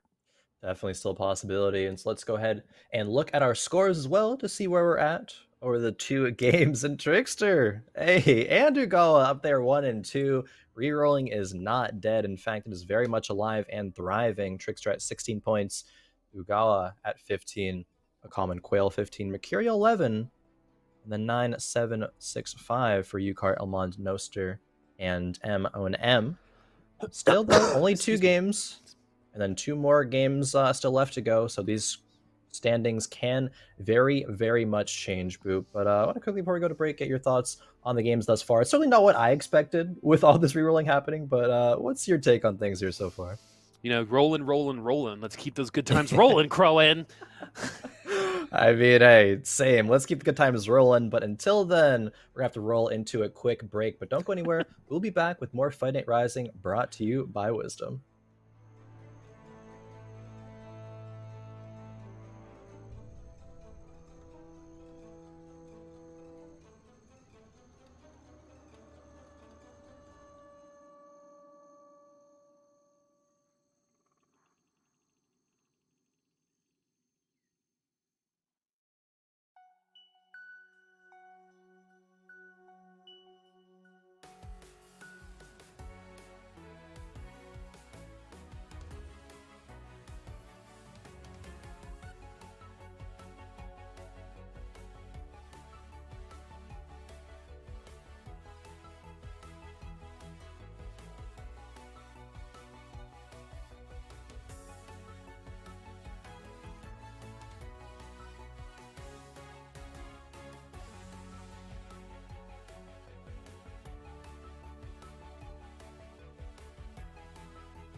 Hello, everyone, and welcome back to Fight Night Rising, brought to you by Wisdom. Still Khroen and Boop here, giving you all the action, all the re-rolling action, because there's certainly a lot of that, Boop, as we have talked about a lot of. But my question is, what is going to be the reroll Slayer? Is it going to be some of the compositions that we haven't really seen that much of yet, like, let's just say Draven, we saw one of them, some Aphelios, or maybe some, like, super high Akshan priority, maybe even Jax. Like, these things could be reroll Slayers. It just hasn't really happened yet thus far. UCard did get 1 second with the Draven, I believe, but that was pretty much it.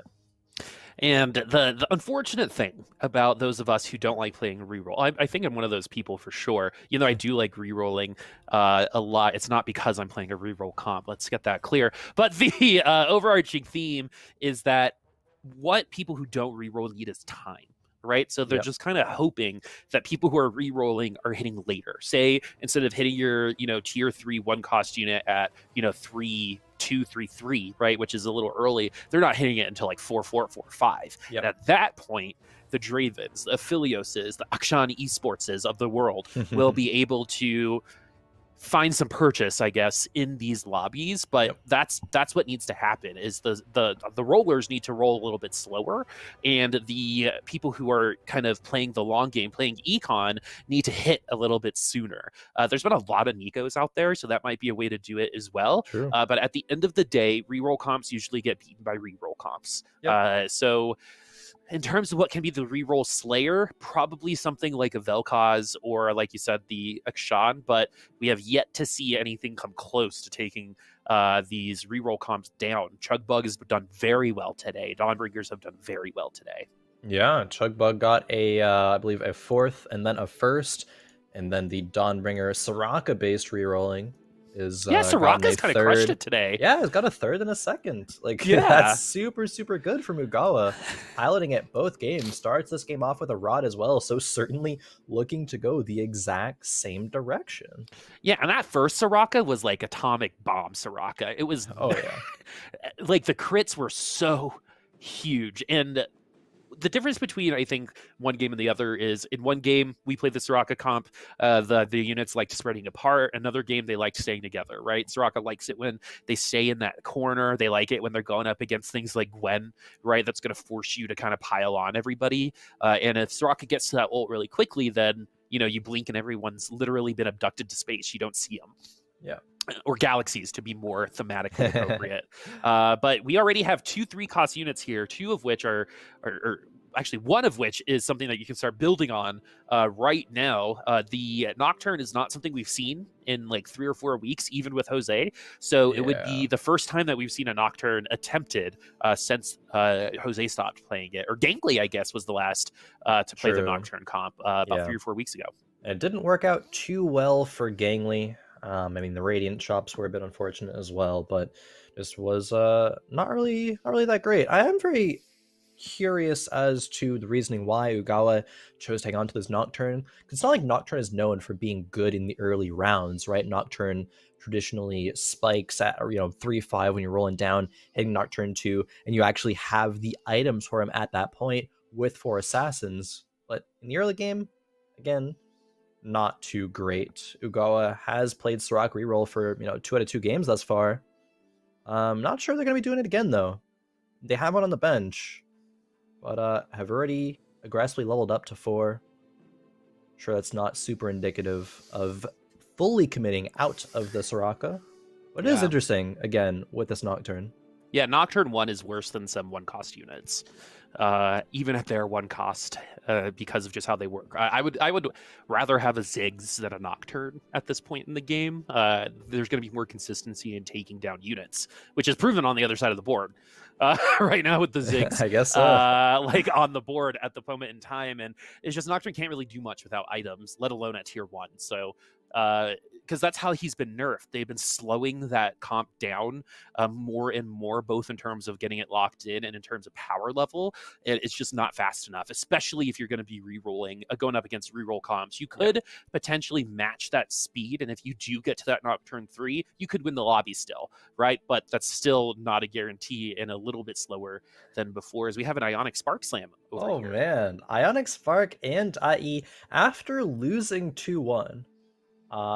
Definitely an aggressive swing of, I want this tempo to now go my way. Doesn't even have 3 skirm to play put in either. Really a lot of weight being put on the back of this Udyr too. And probably isn't going to be the strongest comp in the lobby. It's only going to be one of the strongest with these slams, but not the strongest again. This one will be good against a common quail, it looks like. Only being level 3, even though it is a Ziggs 2. And a Poppy too. That's 5 Poppies already. 2 Kleds, 3 Ziggs. This could be a Kled reroll from a Common Quail. Yeah, Common Quail just kind of winging it right now with... Oh my god. I couldn't finish it. But I'm really excited to see what he does next. It's just like when you stop and then like start laughing about it, it's not like that's when it actually processes in my mind. Oh, I'm so sorry, everybody. You get to do this when you're in your 30s. I'm allowed. You have a pass. Yeah, exactly. Anyway, we got... So see what he does next. That doesn't even work. Anyway, Mercurial now. Couple good pairs on the bench, but not a lot of direction outside of the itemization. This is, 3 skirmishers. 2 of them, are okay. The Lee Sin's nice utility, but Sejuani 1 can do some good tanking, especially with that Nightbringer. So, how many times have I heard a streamer go, "Man, that's just Sejuani 1," right? So many times. But if it gets isolated, it might not be the case. So Kha'Zix's gonna have to go on a little bit of a hike. Hey, guess what? We're seeing Trickster once again with a lot of gold and a Kha'Zix and a Gragas. There's Soraka in the mix as well. Looks like we're going to be chugging and bugging yet again. What if Trickster wins with just chug bug every single game? That would be crazy, actually. I would not have expected that at all. And actually, speaking of the fact that all these road comps I think are unexpected, I want to bring up that I don't think this is going to be indicative of what we're going to be seeing at Worlds. Maybe I'm crazy, have an insane wrong read on high-level TFT, but we kind of went into today being like, this may be things that we see. We might start spotting some trends, but I think it's actually like super different, which is interesting, right? That's Teamfight Tactics. You can approach the game in a lot of different ways, and that will span from what rank you are to who you're playing against on ladder, different regional preferences as well. It's all just so different, but same game. Yeah, I mean, players like Common Quail really going through the winger, if you ask me. Okay, yeah, you're 1. Okay, but 2 is pushing it. All right, Rage Blade on the Kha'Zix as we get back to the game.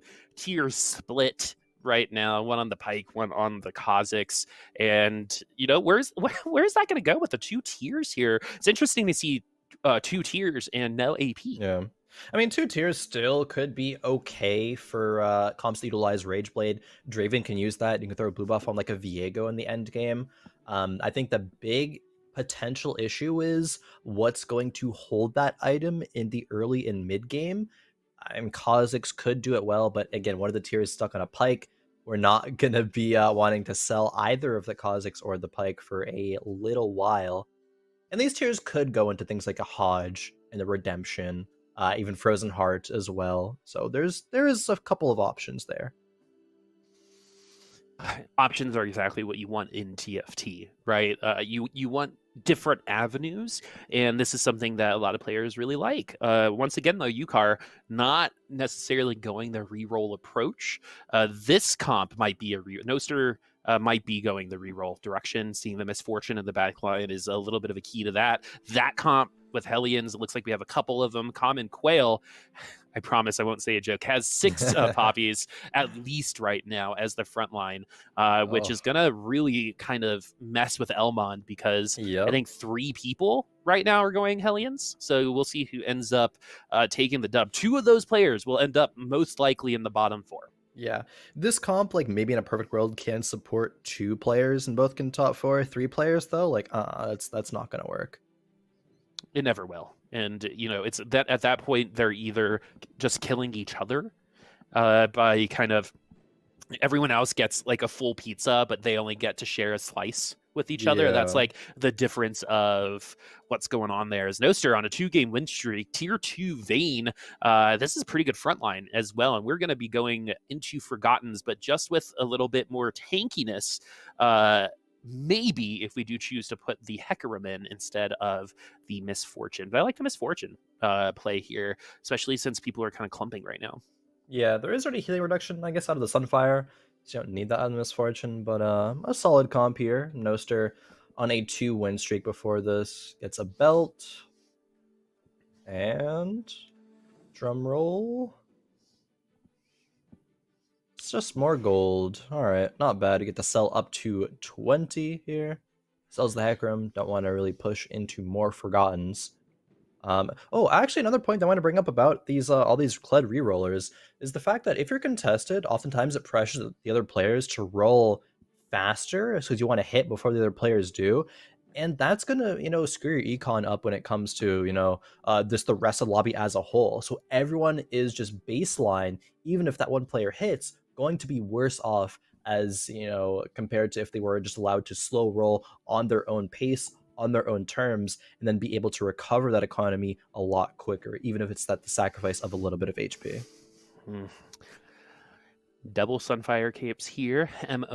M seems to has been the most consistent Hellion player so far, but for the first time has, I think, been truly contested on it. So really intrigued to see where that's going to go, especially since it's the Poppy that's been contested, which in the early game is very annoying, but as we get later on, not as annoying, as we do get to put in some tankier units a little bit later, but we do want that Poppy too sooner rather than later. It's going to be tougher with 6, 7, 8 of those poppies on a common quail's bench right now, but could definitely be the case. There's a lot of them in the pack, as Noster does get a couple more units. Tricksters, though, forcing Chugbug once again. Yep, third time in a row, but there are a severe lack of Gragas's on this board. However, only one. It does have more items than it usually does at this point, though. There is the Gargoyle Stone Plate and the belt up against Ugawa, who once again found themselves on a Soraka. Likes playing the Sorokin role composition, something we haven't seen in literal months, which is really interesting because it's like we see Karma for the first time winning lobbies last week, and now it's the Soraka that has the higher win rate right now. She cannot win. All Karma wants to do is be the carry, but all of her friends refuse to let her do that in these Dawnbringer comps. Maybe you can do it with Invokers, but at the end of the day, the Soraka does have a higher win percentage right now. Oh, Trickster stealing all of the Sorakas away, or at least 5 of them right now. Gonna make it harder for Ugawa to hit. Common Quail still looking like they're rolling for some Hellions. Hit a Kennen too. 50 gold in the bank for Trickster. Yep, I think we might have 6 reroll comps right now. So Is definitely. Oh god. Yes. Yeah, it kind of looks like it. Yeah. That many? There's at least 4. Yeah, at least 4. At least 4, up to 6 eventually. Depends on if they pivot out. They still other players still could. Exactly, because this Ionic Spark, i.e. Udyr, is not going to be there forever. This is exactly how you want to take down a Kha'Zix, is corner them like that, then join the rest of your team. There you go. And good positioning here. The Ionic Spark actually going to be very helpful. Nidalee so good at this point in the game too. Dodges like one of those things that at the early part of the game everyone attacks it slowly. So if she dodges that auto attack, that's actually a big percentage of damage that you're losing out on at this point in the game. Once we get attack speed and more damage, that's not the case. But here, it definitely is. Yeah, and for the Udyr, that's not going to be a reroll. Unless your name is Ramkev, you're probably not going for Udyr 3. Ramkev has a few times recently on the ladder with some varying results. Moving on into the stage 3 carousel, Trickster gets a glove. No one in stimmy range quite yet, perhaps before the end of the stage, though. Trickster, only 6 HP off of it. I'd rather get my stimmy first. Yep. Before everybody. I know I'm going to be giving information away for people to plan, but I don't really think that matters. They're going to do that anyway, right? So whoever goes first just kind of opens up the game in a different direction, depending on what's in there, especially if a spatula pops out. Yep. So we're going to start selling some things on our bench. We have a lot of gold right now, and we're at level 5, so we can definitely spend a little bit of it right now. Yeah, that was like 5 Udyrs in 2 shops. There was 3 in one and then 2 in the next. That was kind of wild. But no Kha'Zixes, no Gragas's still. The Gragas's are being held. Yeah, that's 6 Gragas's on someone else's board. That's Noster holding all of them. I think this is so great, actually. If you can afford it with the economy, making all these reroll players suffer by holding a few of their units is such a good style of play that I know we've talked about a lot before, as players do not do enough of, at least in NA. I think other regions do it a bit more aggressively, but definitely not in NA. That's the other extreme over there. Yeah, they do it maybe a bit too much, but still, I will die on this hill. It was strategy. Anyway, if you know what I'm talking about, you know what I'm talking about. I know. Yeah. Yeah, let's just not bring it up. But yeah, I know, right? I agree with you. 38 HP. We're gonna see our Stimmy coming up at the same time as our Radiant Emblem. So we're gonna have all the context we need to kind of understand where we're gonna go directly to the late game, but our bench is full. So if there's anything that goes into a bench like an emblem or a tome, then it's going to be you're going to have to do something about it, as we're looking at a couple options right now. Not great options. Okay, Stimmy is just components. And it will be the Radiant Runeans to go on the Kha'Zix. Honestly, not a great choice, but probably the best of the ones presented. Yeah, not a ton of attack speed on that Kha'Zix to get value out of the Runeans. As Kled, everyone really scared to go Kled, it looks like, because everyone wants to have the best Kled. So there's a lot of differentiation right now. You got IE Last Whisper on this one, IE Runeans Giant Slayer on the other. Giant Slayer might not actually be the best item right now, because these comps are kind of squishy, right? I think there's 2 or 3 Hellion comps, for example. Yeah, as soon as they get to tier 3, I mean, then it's going to be pretty value. Tier 3 units will generally be at that threshold. But being contested, Common Quail still rolling down to 50. It's a big game of chicken right now. He's going to roll it all down first, if anybody. Ooh, I would assume that it would probably be Quail here, because I don't know why I turned into a Southern gentleman there for a second, but I feel like Quail is the closest to the Poppy 3 and the Kled right now. M&M is also running Hellions, I believe, has been running them three games in a row. So that's someone else that they're potentially going up against. Noster at the top, though, trying to win by attrition at this point, which is very Noster-like. We haven't really seen that just yet, but this Quail board is very close to being the Yordle board. There's the first tier 3 unit, going to pick up the other Poppy just because we like that, and you're going to keep that Poppy from all of our other Hellion players that seem to be moving forward. M&M did just get a Syndra, and it looks like Elmond got the Kled first. Yep. So M&M might have gotten off of it. Oh, here we Elmond and Quail get the Kled, and so Ugawa is the one that really needs to think about if we're going to keep going here, because I did just see that Kennen get tier 2'd, and we have 18 Kleds out of the packs already. Yeah, that is a lot of Kleds. Ugawa going for the Raka. But, oh man, that Kled got into the back line. Absolutely devastated Soraka. This is going to be 4-0. Yeah. 4-0 into Ugawa. And now the lobby acceleration, again, these players forced to roll down, maybe a bit faster than they would have liked to. 4-1 is, a respectable range to be hitting your carries at. But now the rest of the lobby is going to be so pressured, because they don't just have to worry about one Hellion player. They have to worry about 2 of them.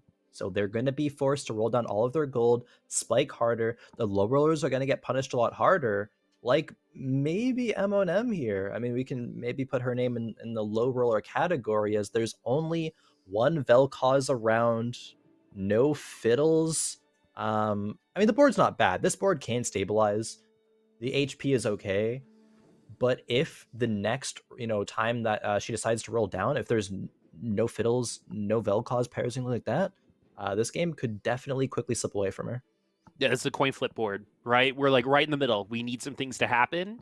If they don't, that could be like okay, but there's always that other side of the coin that might drop. And Yeah. completely, we've seen this is where we see a lot of our first place players start dropping because they weren't able to actually exceed the initial power level. As Ivern doesn't even get a chance to ult. Nice Vel'Koz ult though, and with the brand, like we kind of said earlier, a little bit of an underrated unit should be okay here. Yep. As Nostr takes the L off of that win streak. Now, let's see how many games Nostr loses in a row. That's what you really want to see, especially with a 20 HP advantage. As Ugawa is going to be the second one to get our Radiant Blessing. And again, we know it's 3 components. They don't have to match everyone else's, so they might get some different value off of each board. But talking about value, Aurelia 3 with these tank items, you're going to be feeling pretty good about that. One of the better tanks you can ask for in this composition, especially if you're rolling down to 0. Oh, this is a super aggressive roll into 0. I mean, just Aurelia 3, there's really not other tier 3s we're going to hit right now.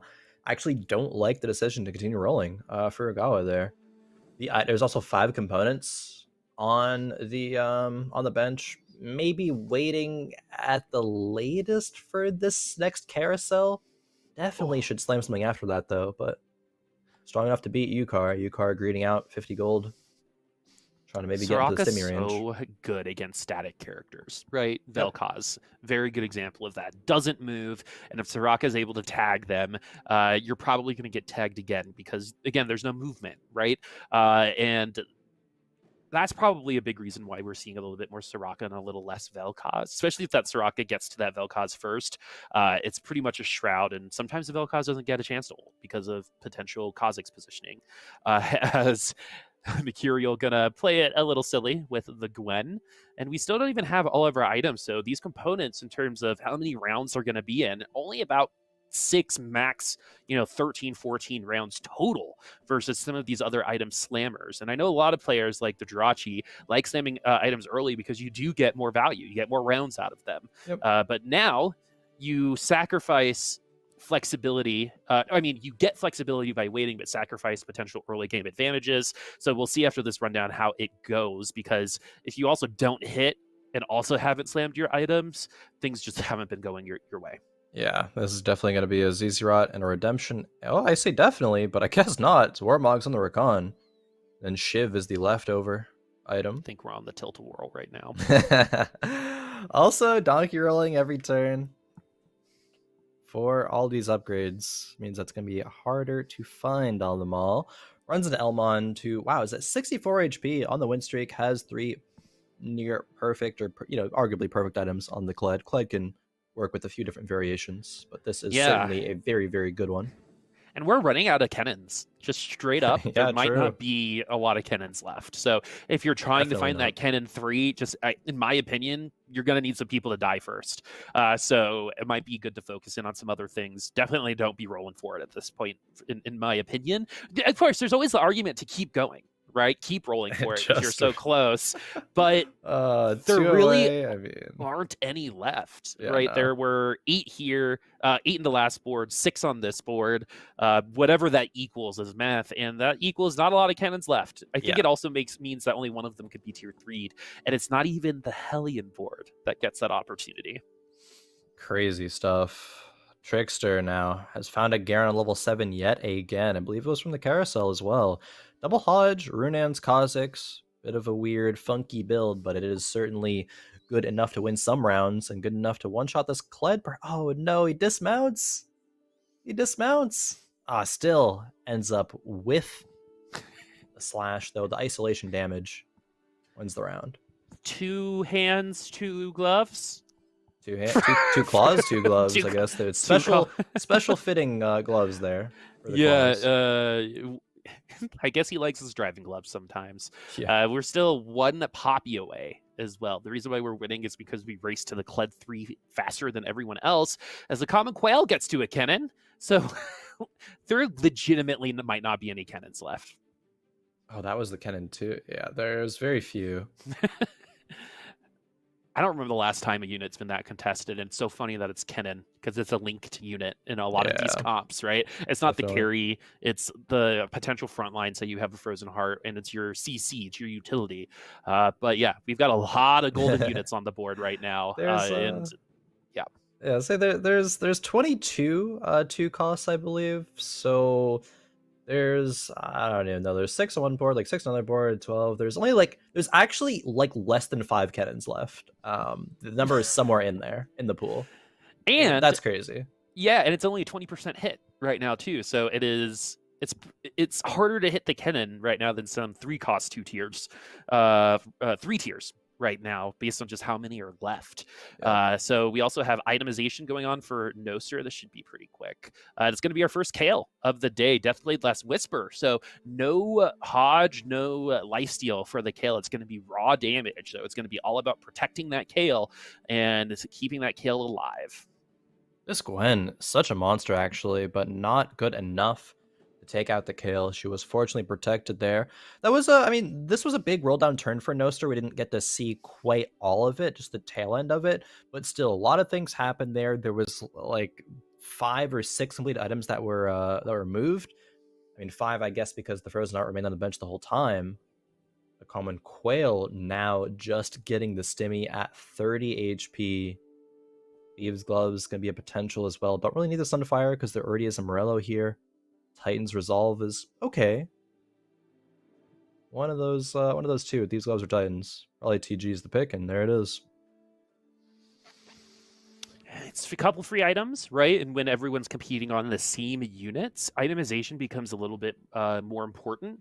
So, a Thief's Gloves might give you an extra component or extra item over somebody else. And with everyone running a Spider-Man meme lobby like we're running right now, that specific itemization might actually bring you ahead of the other, a la this Giant Slayer, now that these are going to be tier 3 units. Not these, I guess, because Elmon started losing the race right when we hit the Kled. So once Elmon falls, it's going to be really funny because none of the Yordle players actually need it to happen. They already have their Kled 3s. But the Kled, look at, wow. This is a pixel paradise, my friends, as the Kled trying their best. And remember, Kled has a auto attack enhancer on that third auto attack, like in the game and like on Summoner's Rift. So that's why a lot of that kind of damage seems to be coming suddenly. It's not just a crit, it's part of the kit. Now, I'm gonna make a claim here, and that's what the Lulu positioning at last fight actually cost a Common Quail.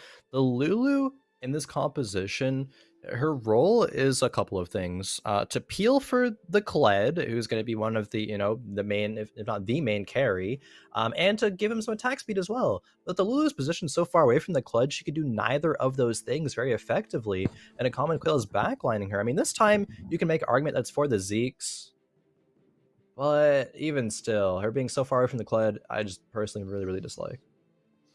That's something that a lot of people forget. I think they kind of look at Lulu as maybe just a polymorph. The attack speed is nuts. Yeah. Lulu 3, I think, has like something obscene, like a 90% attack speed enhancement. So you want to be able to get that enhancement on there. So it's not just Zeke's getting the proc, right? It's Zeke's and the Lulu enhancement, and it works out now, but as we get into the late game, we need as many auto attacks as possible and as much value as possible out of our itemization, especially since we're going up against other Hellion comps.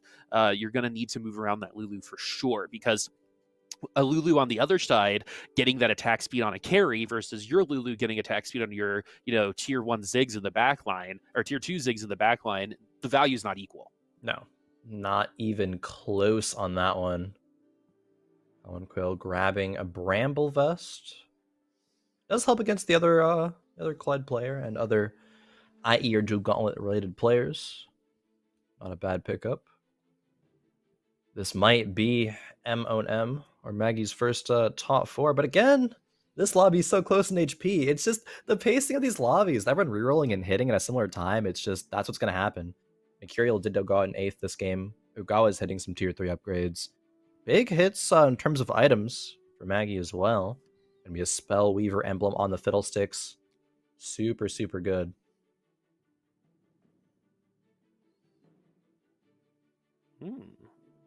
Okay. Giant Slayer Fiddle. Not upset by it. Not upset by it at all. Probably one of the better choices for that item specifically. I just like building fiddle tanky, personally, especially with the Titans. I feel like you just want to be tankier.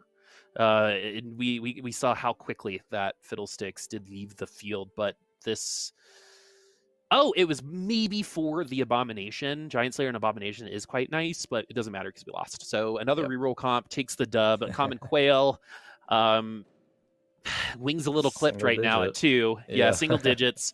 Trickster that at 3. So the chug bug there not working out quite as well. In terms of lobby HP total, this is by far the lowest, which again proves to your point that we're actually pretty even in terms of power level. A lot of players are. Ivern 2, big upgrade for Maggie. Wants to find that Fiddle 2. That's the next really, really big one. Oh, I guess 2 away from Brand 3 kind of randomly as well. Should keep on rolling down. Probably. Yeah, here we go. Not hitting, though. At least we have some good items on the Vel'Koz, which has been a pretty unsuccessful comp today of a lot of these comps, as it's going to be the Ivern.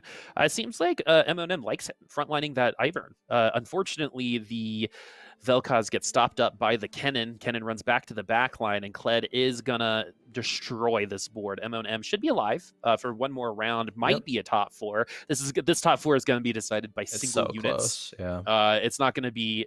They're all literally separated by like a unit. Wait, that's big. Trickster and a Common Quail winning out their rounds. They're still live, single digit HP. It is first place at 19 and 7th place at 2. 17 total HP. Yeah, separates 7 players. One of the closest that we have seen. And if this is any precursor to Worlds tomorrow, right? If these are the types of games we're going to get, that's going to be awesome. I'm so excited to watch, as Last Whisper is going to be the dragon item here. Any Reforgers? Want to buy a Reforger? This is probably the board that needs Last Whisper the least. Yeah. Oh, man. Rolling it down yet again. Yeah, we rolled past an Aphelios, so we're probably not going for it. Mod probably check. Picked it up to block it for someone else. Trickster got Diana 2. That's big. Common Quail at 2 HP. Fiddlesticks 2 now. Oh, man, the unfortunate thing, we're not unfortunate for the players, but great for us, is this lobby is almost exactly even when it comes to, if you lose your round, you're out at this point in time for half the lobby. Wow. Oh, Maggie getting a fortunate matchup there. Scouted so many boards that were on the left-hand side. But, keeping track of what matchups you can actually hit, it plays a big part into it. That Kale's going to go down with the first Vel'Koz ulti. That's huge. Big. All these fights are going to be decided, well, most of them are going to be decided by just these positioning nuances. Which side the Vel'Koz is on is big. The Fiddle upgrade doing a sizable amount of damage as well. A couple thousand there. Top 4. Wow, 3 people out. Common Quail minus 18. Trickster minus 13. Noster minus 11. What a explosive round that was. And the reroller is being punished finally. Yeah, it happened. The game didn't even go that much quicker. I think our rerollers just didn't hit as hard and didn't get best of slot itemization. And are more contested. Right? Yeah, exactly. Like Chugbug was free for two lobbies, and finally we had some itemization issues, and look at the difference. Right, a little bit, not even a little bit of a difference, a huge difference, and that's again why itemization so important. You got Lulu not going to be trap clawing everybody. If you're curious, there's that gold border that I apparently couldn't see for a half second there, as it's going to be the Vel'Koz ultimate, helping the Kennen get to 25 stacks. The Frozen Heart actually neutering a lot of power. Hand of Justice not doing much either. The shield comes out late as Yukar survives. Wow. Is M&M going to be able to survive this one? That is a big recon, and it will not survive, as M&M will make it into the top 3. Elmond at the top. Olivia Rodrigo, I hear you. I hear you. And that is deja vu for Elmond right now. Oh man, Elmond might actually be making it happen yet again, going first for games 3 and 4. Kind of crazy if it were able to happen again. Did actually top 4 last game fairly, so not quite similar. Just ramps up throughout the course of the day though. And it's with a contested composition, right? It's with the Hellions that were massively contested.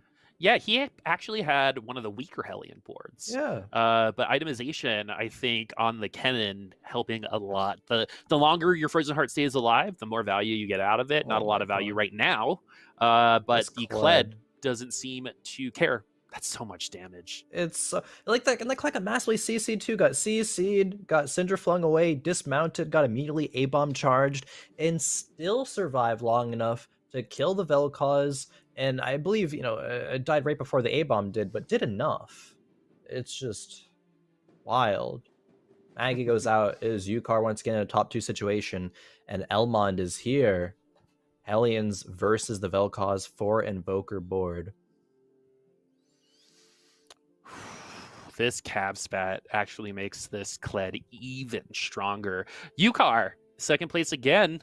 I would love to see Yukar kind of stick it to the rerollers, even though we are playing a reroll comp, I think, right now. No, we're not. That's just an Invoker board. So yeah, it would be weird for Yukar to play a reroll comp. But it's nice to see him up here, because what was the question? What is gonna penalize these rerollers? Yep. And right now, M&M and Yukar both playing Vel'Koz. Yep, Vel'Koz finding their way into the top 3. Why? The Kled finds his way so quickly to the Vel'Koz, though. That is not great positioning from Yukar. Gets punished. And then saved by Syndra, the best peeler in the game. Yeah. Is it enough, though? It might be, actually. This Kled has no healing. Good old karma. Good old karma. Random targeting.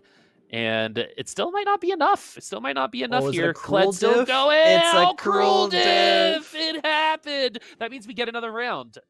So we're going to get one more round. Single HP. I wouldn't have it any more, any other way. This is how this lobby should have ended.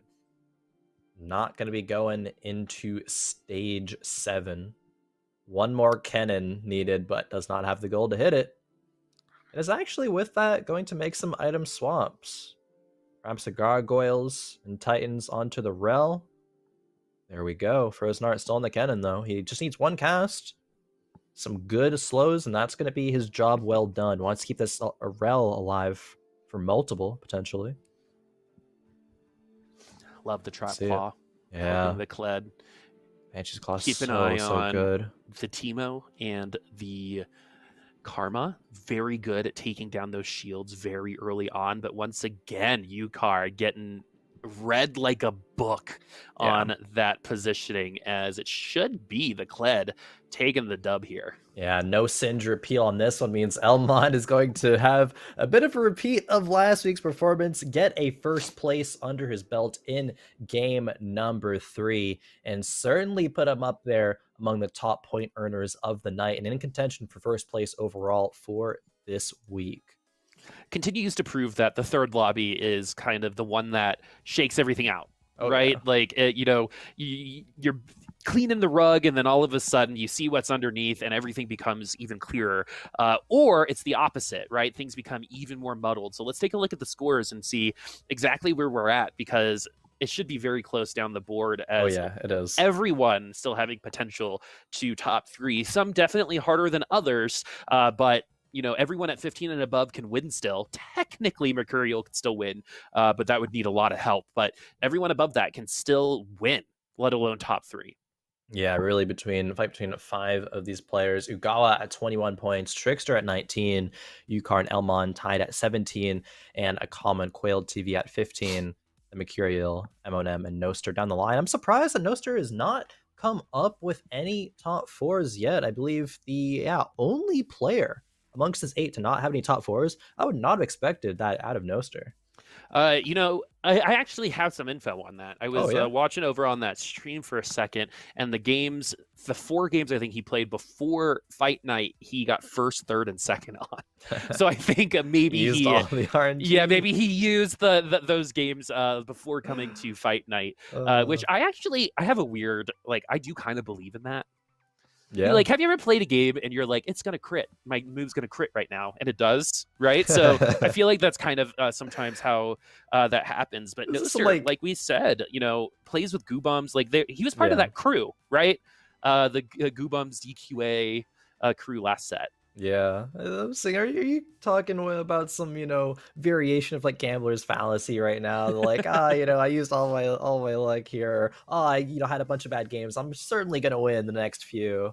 That's kind of the Yep. opposite of that one. It's Exactly. Well, mm, and especially when, it goes both ways, right? It's like, oh, if I haven't done well, I'm definitely going to be doing well later, yeah, but I'm also due like for a I'm doing well first. right now, right? Maybe I play a little bit conservatively because I have won a couple times in a row. When in reality, you have the same percentage at the beginning of every Yeah, game. Those percentages don't change until you get your first item. no, So there's nothing other than planning that should be happening in their heads right now, especially in a yeah, lobby this close. Remember, we had a guy a couple months ago spent so much time looking at his scores that I think he kind of lost the plot a little bit for the last lobby, right? So that's what I don't want a lot of people to do. Focus on what you're doing here. Everyone still has a chance to top 3. No one is out of the running just yet. So, this yeah. is going to be it. This is going to be one of those lobbies where you finish is probably where you finish for the day. Yeah, it's very easy to get lost in the big picture of things, but it's hard but necessary sometimes to focus on the small, the micro, just the one game at a time. And it's a very important game, very impactful one for so many players. Even the ones like Mercurial and M, I think, have a shot at making the top 3 or top 4 to make it into the money. Going to be a lot harder for Noster to achieve that, but I think still mathematically possible. But, I'm an English major, so don't quote me on that one. Still is going to be a very, very intense lobby for the majority of these players. Got an English major and a music major trying to do math. Yeah, trying to do math. How do we get here? I don't. Yeah, like things happened and now we're here. Basically, I started playing the tuba and now I'm with Khroen. Someone who I watched at BlizzCon back in like 2016, 17, oh literally man, rooted for him to win. Now we're here. It's crazy how the crazy. world works sometimes, right? Opportunity meets preparation, my friends. As we're going to start off with our defending champ, both in the lobby and from last week, El Mond, starting off with that bow. Poppy with a bow. A bow could go into a lot of different compositions. A lot of Rage Blade slams are decent as of late. Soraka here, certainly Ugawa wanted that Soraka in the pack. We saw, I believe, who was it? It was Noster running that Varus, wanted to make it into a Kale, ended up bot foring with it, just didn't really end up panning out, and that's kind of the Kale that Classic we, Kale. yeah, I was gonna say that's the Kale that we know and expect. Yeah. Oh man. If you want to get 8th as soon as possible, what you do is get best in slot Kale, get all of the items, put them on Varus, wait 7 rounds too long because Kale doesn't pop up. Find the Kale, but only one of them. Sell the Varus, put your items on Kale, then get 8th. That is Yep. how you do it. It is the hardest working 8th you'll ever have. But it happens all the time. So common, stupidly common. Specifically with that character. For some, there are no other characters like that. It's but just hard to stabilize. I mean, even in previous sets, remember back in set 4, Kale, I think the same thing happened. It was just hard to land on that board. Too Than other expensive, too comps. long. Yeah, too expensive, too Yeah. long. I think there was a lot of other niche that like some of these players who came to Fight Night didn't really know how to execute as well as maybe some of the top level challenger players. I remember having that conversation a lot. It's just Kale yet again, the run back. She's just one cost more this time. And what I like to say about Kale, right, is there's 2 ways to win the game. You could win the game playing what you know, and then or you can pull a Serena Williams and win the Australian Open while pregnant, right? It's just harder sometimes. Crazy. Yeah, she won. Yeah, she won the Australian Open while pregnant 3 or 4 years ago. Nuts. Man. Honestly, in my opinion, Serena Williams is the greatest athlete that's ever lived. Definitely in the conversation. Yeah. But literally pregnant and was the best tennis player in the world. But I say that it's like, why would you choose to play like that? Right? Like, and I feel like that's what playing Kale is. It's saying, hey, you know what? I'm going to run this marathon, but I'm going to do it on my hands.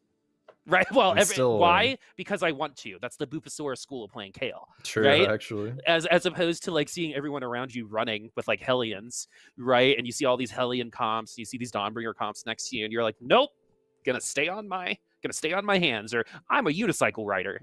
I just like being different. And so I think that's why Kale attracts me. But in all seriousness, that is what happens a lot of the time. Yeah. Because Kale is just also a popular champ in TFT.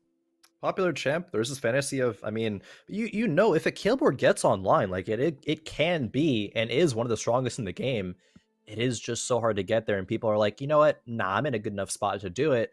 but turns out usually they're a bit wrong about that one. So with that in mind, hopefully players stay away from the Kale unless it is a massively good situation from it. Of course, Ugawa has not gone that route. Ugawa's gone Soraka every single time, and the Archangels is still there yet again. It's Now worked it's out. on Yasuo. It has worked out very well. I mean, Ugawa is currently in first place in points. 21. Part of me gets excited when these kinds of players get to the interview because I just want to be like, why Soraka? Yeah, Like, especially I have the same question strictly for it being Soraka though. Like that's comp yeah, that we talked about. We haven't seen it in a while. There's so many other ones that can be good. Maybe just because it's not gonna be contested at all. maybe. I mean, a la some like the reroll misfortune comps back in the day, right? When you're able to tier 3 and no one else is really contesting you. Yasuo Yeah. can be the same. But it's just interesting that of all the units, especially since you have Karma in that same tree, right? And that is usually who you would find those same items on, other than Archangels, right? It is, again, because if Mort was running for president, not putting Archangels on Karma would be his platform. Yeah. And if it ain't broke, don't fix it, right? Because maybe Soraka's actually a little bit more consistent longer in the game. You might find Karma value from around like 4-3 to 5-2, right? Versus Soraka, who can get you all the way to 4-3. Yeah. So maybe that's why. Potentially. Definitely a lack of gold right now for Ugawa. Has pre-leveled up to 5. Board is on a loss streak as well. And it's curious when players decide to pre-level while they're on a loss streak. It's either they think or they know that, once I get to 5, my board is going to be good enough to, break this streak, increase the tempo by a lot. And I'm not really sure that I believe it from Ugawa's board state right now. I mean, there's a couple upgraded units. There is the Yasuo with Archangels, not bad. Maybe some skirms will go in next round. That'll be good enough. There is the Kennen. I can pop on into that board. We'll see. All right, Ugawa, once again, probably going to be going toward... This is a make or break item right here. Glove is going to be big. Jeweled Gauntlet. Erdy is the slam. Yeah. And so it's happening, right? This is just a mirage. This is just a Soraka comp coming into play, potentially going into Invokers a little bit later. As Mercurial is going to be who we ride along with next on this carousel. Looks like going for the large rod for now, or just the bow. So Mercurial getting the bow. As the game gets longer, bow becomes less flexible. You kind of want those early because a lot of those bow items earlier on can find some really good value. We already had one though, so this is probably going into a last whisper if we do get that opportunity. Seeing 2 bows, one being a Rage Blade. Yep. The other bow definitely going to be some type of offensive item, or if it gets stuck, it would be Titans, which could also go on the Tristana if we don't get another Grip Buff. Already putting the bow on the Tristana, which would be a misplay, I think, if we're committing to a Tristana reroll, but I don't think that's quite going to be from this spot. As an item carrier, it's fantastic, because even if you don't make anything out of this bow before the Radiant Armory, you just sell the Tristana at that point and then pivot your 3 good items over to your carry. I do like this. I think Tristana is going to be a very, very good early to mid-game carry. She does get one shot by this Callista from Elmond, unfortunately. Feels bad, man, there. Still good overall, though. All right. We're going into one of the checkpoints of the game. Love that. What do they call Blast? The Star Blast. One of the ones you can get from the... my brain just doesn't work the sometimes. booms? Yeah, the booms. The booms. Remember, I told you, the singular brain cell, right? He was having a little bit of a hard time that time. All right, the static is still there. It's just he's just biding his time for the last part of the game, right? Anyway, Mercurial, as I'm questioning my ability to survive on this earth at this point. Tristana now, Rage got Blade, very existential real quick. Death Blade, and the bow gonna be okay against this particular comp. Not the best start in the world for Tricksters. Definitely the most money he's had at this point, and having 2 Grogguses and nothing else, and still being only 4 down from MOM is is pretty great. So Tricksters Yeah. is going to fall there. He's going to get wiped. But actually, no, he does take 1, 2, 3, 4. Yeah. Yeah, he has the Kha'Zix too with the Hodge on the bench, actually. Trickster scouted all the boards, says, I want to lose, even if it means putting my bug on the bench. A fantastic play. Being able to streak into this round to earn, the extra money and roll more gold with is worth the health loss at this point in the game by far. I love that Trickster made that decision. It's very, very intelligent play, and hopefully gets rewarded for that. Still not as bad of a spot as he was at game number 1. 58 HP was that number, if anyone was curious. And we already have a Jax here for Euchre. And so this is how those reroll comps can get beaten, right? The pace of this one, this particular comp with Jax is already pretty fast, right? We have a pretty strong tier 1 4 cost unit that can kind of stick on the board all the way to 4-1, right? If we choose to go there, which we can with some of this itemization. You don't really like building Rageblade on Jax, but it can definitely hold those items for someone else later. If you so choose, say this becomes a Rageblade, then we're probably going to be going Kale, but Kale is 100% too slow for this lobby, unless like you get that 2 Nikos and you 1% the Kale on your first 4-1 roll down. Yeah, if you right? severely high roll, then Kale won't be too slow. But we'll see what ends up happening with that. Yukar on the 3 skirm, Jax board. Jax on 3-1, even with just a Hodge and a bow, is going to be solid. Jax farms Hellions usually. There is no Ironclad though, so might be end up falling to this Clad. No, the Lee Sin attack speed slow is going to be good enough. Actually, that's like a built-in Frozen Heart just on that ability. Does decent damage as well. Lee Sin's such a good unit. Actually, I love Lee Sin as a unit. I love making Lee Sin assassin. Personally. True, yeah. Yeah, because like if you don't have your Diana yet, you're like, well, I guess this is half of what she does. Like they're not going to stop attacking and they're not getting displaced, but I'm going to get my AoE damage and they're going to slow down their attack. As Noster going to be running Draconic, and I love this plan. If you're in 8th place going into the last lobby, you got it all or nothing. This is an all or nothing board right here. Is going to be Draconic, and we already have 3 Draconic from my buddy Last Cardax. 80 HP seems to be like exactly kind of like where you want to be. 3-2 the latest you want to lock in that Draconic as well, and that was from you, Mr. Khroen, as 78 HP is going to be where we try to stabilize here, as it's going to be double Zyra. Yeah, all right. Nostar is also scouting a Common Quail, who I believe already landed on Kled 3, had 30 gold left as well on 3-2, and was kind of like shaking his head in disbelief. And yeah, I might be as well. That is very, very early to hit, and certainly going to be in contention for a first place. Probably top 2, top 3 at the very minimum from that spot. Yeah, look, 755 is today. 314 is what he did before he came on to Fight Night. Unfortunato. Maybe we just peaked a little early today for our gaming. As 755 is not bad. It's just the lobby that we've had today makes it so it's been hyper competitive and every point really mattered today. So 10 points, again, not awful. But for Dawnbringer are going to be who we're scouting out, and that was another Dawnbringer comp with the Gragas. And something else that might have happened is because so many people went Hellions last lobby, everyone was like, oh man, a lot of people went Hellions. I'm not going to go Hellions this time. And everyone except a Common Quail made that same decision. Yep, gonna be blue buff Dragon Claw Udyr trying to do something here, but Kled a little bit too strong. Noster continuing on this loss streak. Common Quail continuing to stabilize. Yeah, it's 58 HP, near the bottom. Trickster ends up falling there, goes to 46. Might see our first stimmy soon, right as the Radiant Armory comes through. M when stabilizes a little bit. Common Quail probably just hasn't gone up against Elmond just yet. I get really scared for our 100 HPers because just like when you're watching the Tour de France or any marathon, the person who's pacing the race earlier on almost assuredly doesn't win.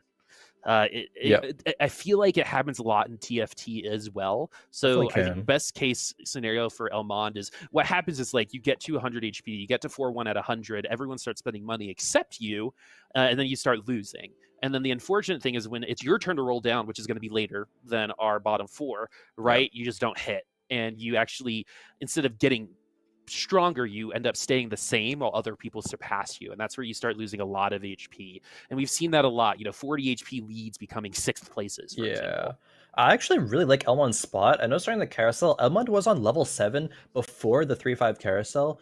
Generally, some of the earliest we'll see people go to 7 is after 3-5, but I think Elmond did it maybe on 3-2 or 3-3, one of those rounds, as Elmond did have the Cavalier Jax with Runaan's and Bloodthirster, which is arguably best in slot. Cav Jax, absolutely amazing.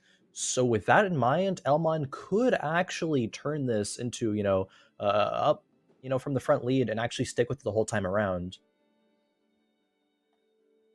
We'll see, though. Trickster take another loss. We get to see our Stimmy. Always one Stimmy sacrifice, and it usually is Trickster. All right, let's see if Jimmy Stimmy, I don't know, I just wanted to rhyme, is gonna be A-okay here. Not a lot of damage, actually, other than the Zeeks. So, where do we go here? We could Zeeks for the Kled. We could Thornmail the Rel or something like that. This would be probably Sunlight maybe Cape. Covalent. Sunlight Cape could work too. We saw Guardian Angel do okay last time, especially on a unit like Kled. And it's going to be the Sunlight Cape. Sunlight Cape is super good in this situation. We're nowhere close to Morello's for the Kennen.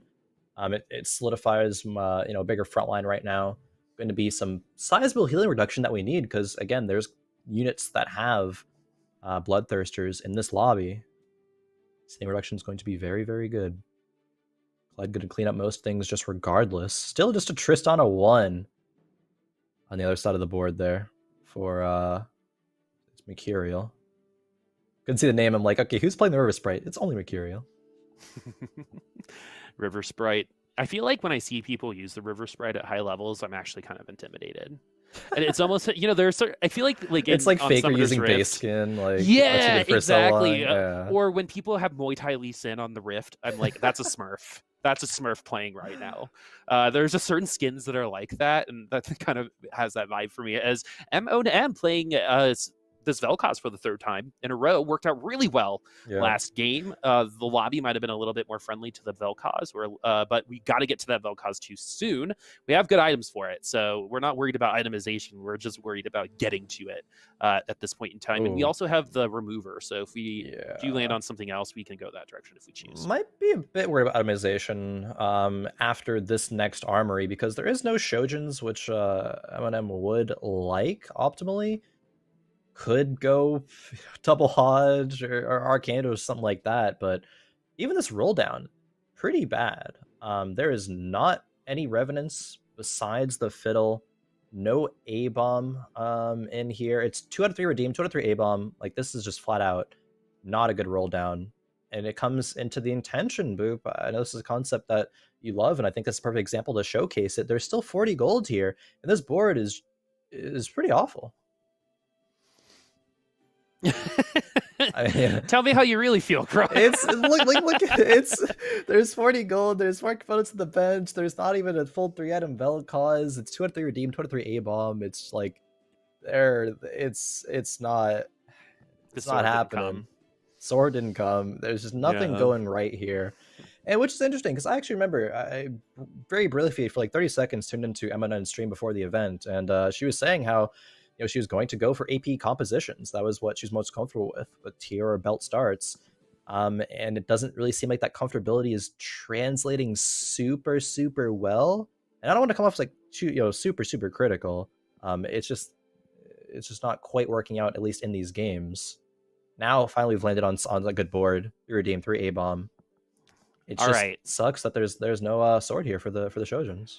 I truly believe if we make it past the carousel, as set 3 pops up for Noster. Wow. A good thing that really doesn't matter. I guess unless you're running that Ashe carry, which is what Elmond ran a couple times last week, and that's what he ran. It was Ashe in game 3. Yeah, there was Ashe 3. Yeah, with the Giant Slayer. So that might be what Noster might be trying to run. We got a pretty friendly ultimate from the Vel'Koz there. Another friendly ultimate, but eventually this Vel'Koz is going to fall, but not before taking down exactly, I think, what we needed. 20 HP, 4 game loss streak, so we're going to get a little extra gold. We're picking up, some more units here, and without this much gold, we got to be really picky about what we're putting on the bench. Are we going to keep spending money, try to tier 2 some of these units, or are we going to continue saving here as we're going to Thief's Gloves the brand, and we might Archangels the Vel'Koz as we do get the Vel'Koz too.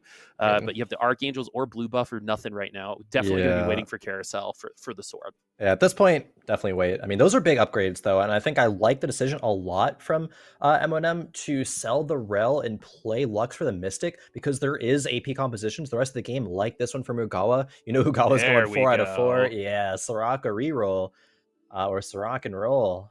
And yes, the Vel'Koz at this point does very, very much farm that. So finally, stabilization comes. What was that? That was Karma. Oh, my goodness. Karma with Giant Slayer on the set.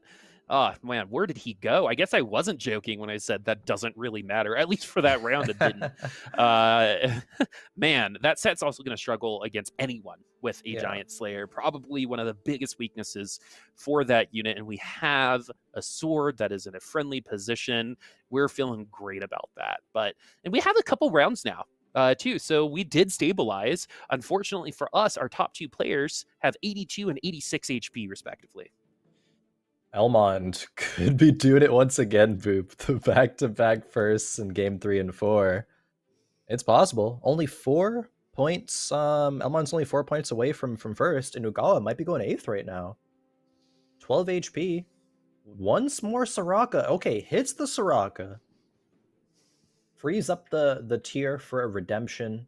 So far away from any other upgrades, though. Even though this Soraka is now tier 3'd, I think it's still super likely for Ugawa to go 8th from this spot.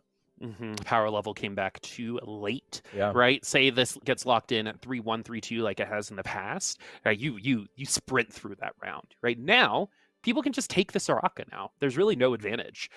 We already saw this Karma absolutely destroy a set earlier, especially with that Radiant Giant Slayer. Ooh, 1,000 damage, though, from the Soraka. Lots of damage from the Karma. Does not ult the Karma in the back row the second time, but this is going to be moderately close, especially with the Renewer going through. Oh, huge crit! And just one more auto attack for those units. So that actually might have been like a 7-unit loss. Right? But instead, we killed 3 units on that last Soraka ultimate, and we're alive because of it. But, for how long is the question? That is definitely a question. Stimmy looks like it is gold and item remover. A lot of gold to get Ukar back to that 50 breakpoint. 4 Skirm, 3 Ironclad. 4 Skirm, a little awkward, don't quite need it. But I guess they are upgraded units, aside from the Jacks. 6 Skirm. Hey, it was buffed a patch or 2 ago. See how strong it actually is. Might agree that it is better than the Yasuo and the Thresh. You can play Rel next level for the 3 Ironclad again, but this is a decently heavy AP lobby.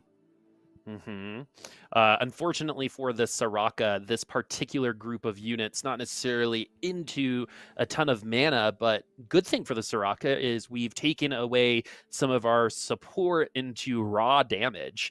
As the bottom of the leaderboard, let's see if Tricksters is able to sweep the bottom 3 to see. No, Trickster's actually going to fall. So good news for Ugawa, good news for M-O-N-M, meaning that the power levels are starting to equal out.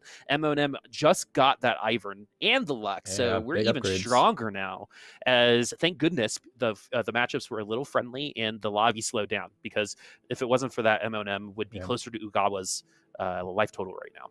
This is going to allow time for M-O-N-M to probably greed one more round and go level 8 on 5-2. Like, it's already hit all the upgrades she needs, just needs an 8th unit to put in there. Obviously, it would be nice to be a Volibear, but might not have that much gold to roll for it.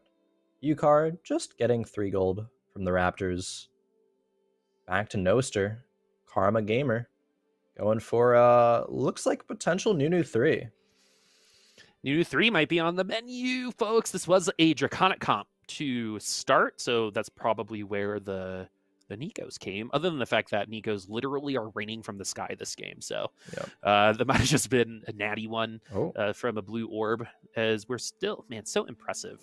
Like, I blink and he has like 25 less gold. Yeah. We have 2 brands on the bench if we want to go that direction, but you shouldn't, as it's not worth the money right now. Not on the board. That knockup, though. Big knockup. Karma's still alive, though. So much damage from the Demon Slayer. Ooh. Gonna be a round win in this one. Yep. Other than the Dragon's Claw shooting some, I think that's the animation's actually the Teemo blind or something like that. Going similar, right back, causing Karma to do a little bit of seppuku. Loaded dice. Loaded dice, especially with a possibility of a Nunu 3. Yeah. Could definitely be on the menu. Also, Ugawa goes 8th. That was our point leader going into this game. So all of a sudden, it happens so much, but oh man, happens so much. I didn't even mention it this time. I know. Didn't even jinx it. Can't say we jinxed it at all. It happened nonetheless. Nunu 3 as well. What we're talking about, folks, is whoever is leading going into the 4th lobby notoriously bombs out into the 4th lobby. I would say about definitely over 50%. Yeah, I was going to say like 60, 70. That's exactly where I was saying like 60, 65% of the time, which I feel like is high. It is. for that, for a completely random situation that happens so frequently. But it is, TFT, and a common quail has not lost since we locked in this Kled, which was a long time ago. This was a Kled 3 that's been around since the creation of the Convergence. Yeah. Pretty much is what it feels like. Yeah, Neil deGrasse Tyson's going to come in through a spaceship and be like, this is Kled. In the history of the Earth, this is still day 31.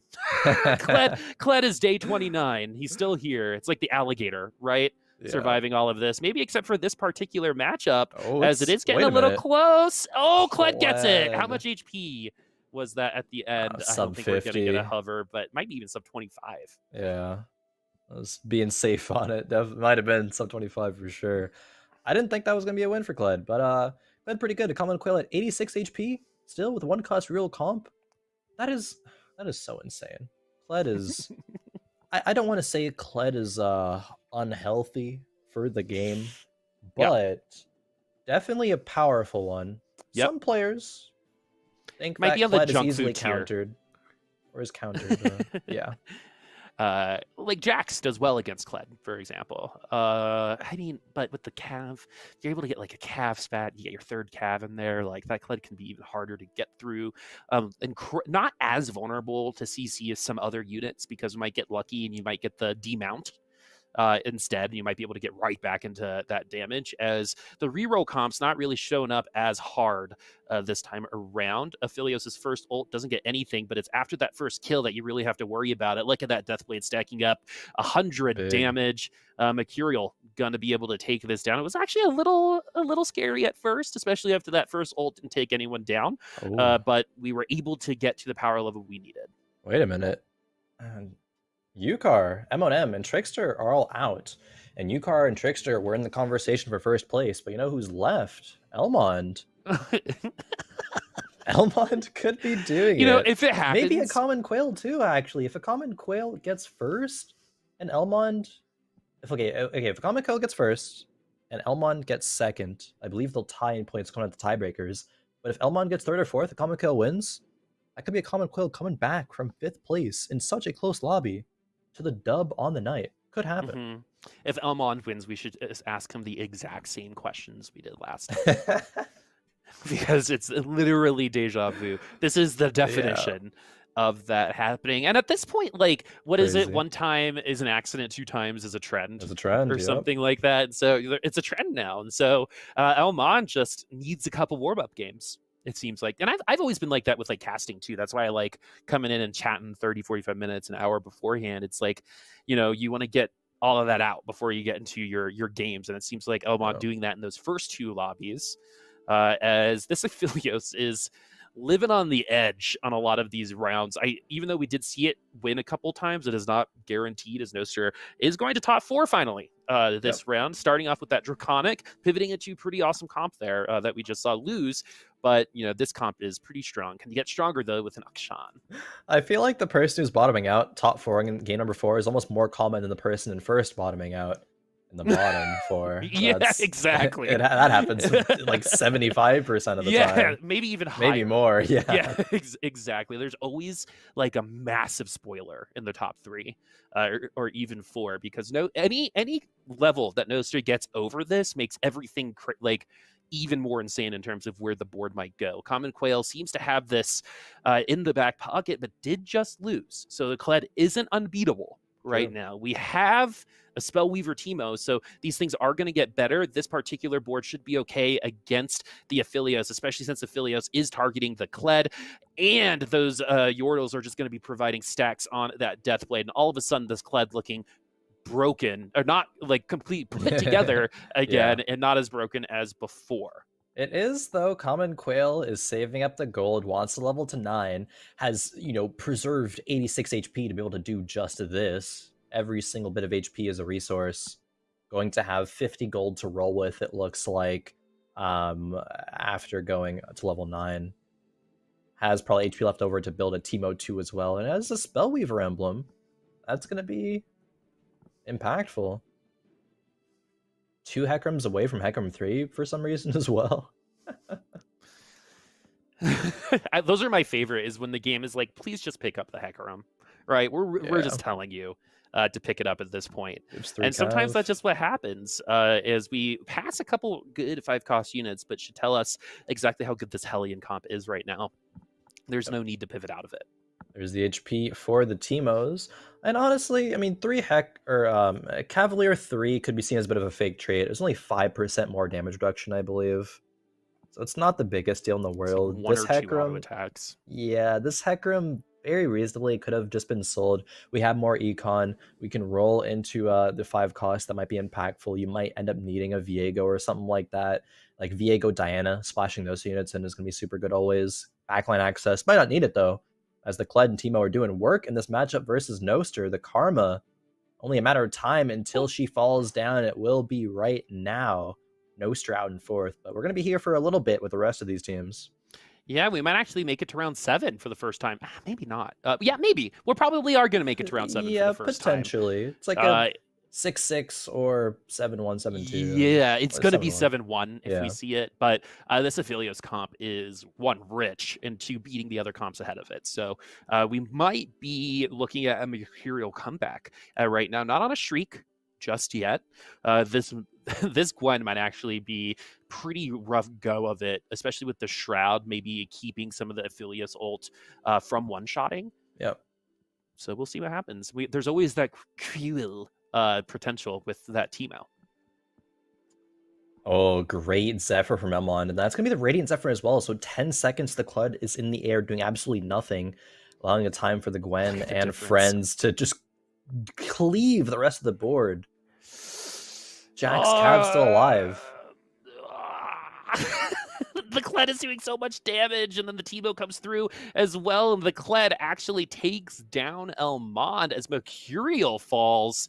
So this Aphelios, the Rutback, seems to have stalled out, which it always feels like it does in 2nd or 3rd place. Yeah. I feel like I see that comp top 4 a lot, but win never. As we sell a unit to get to level 9, we get our Akshan in. We have an odd number of knights in. That makes me feel weird on the inside. We could potentially put in Garen or take something out for the Garen, but it's going to... Oh, Garen's already in there. It's going to be Thresh instead, which I love.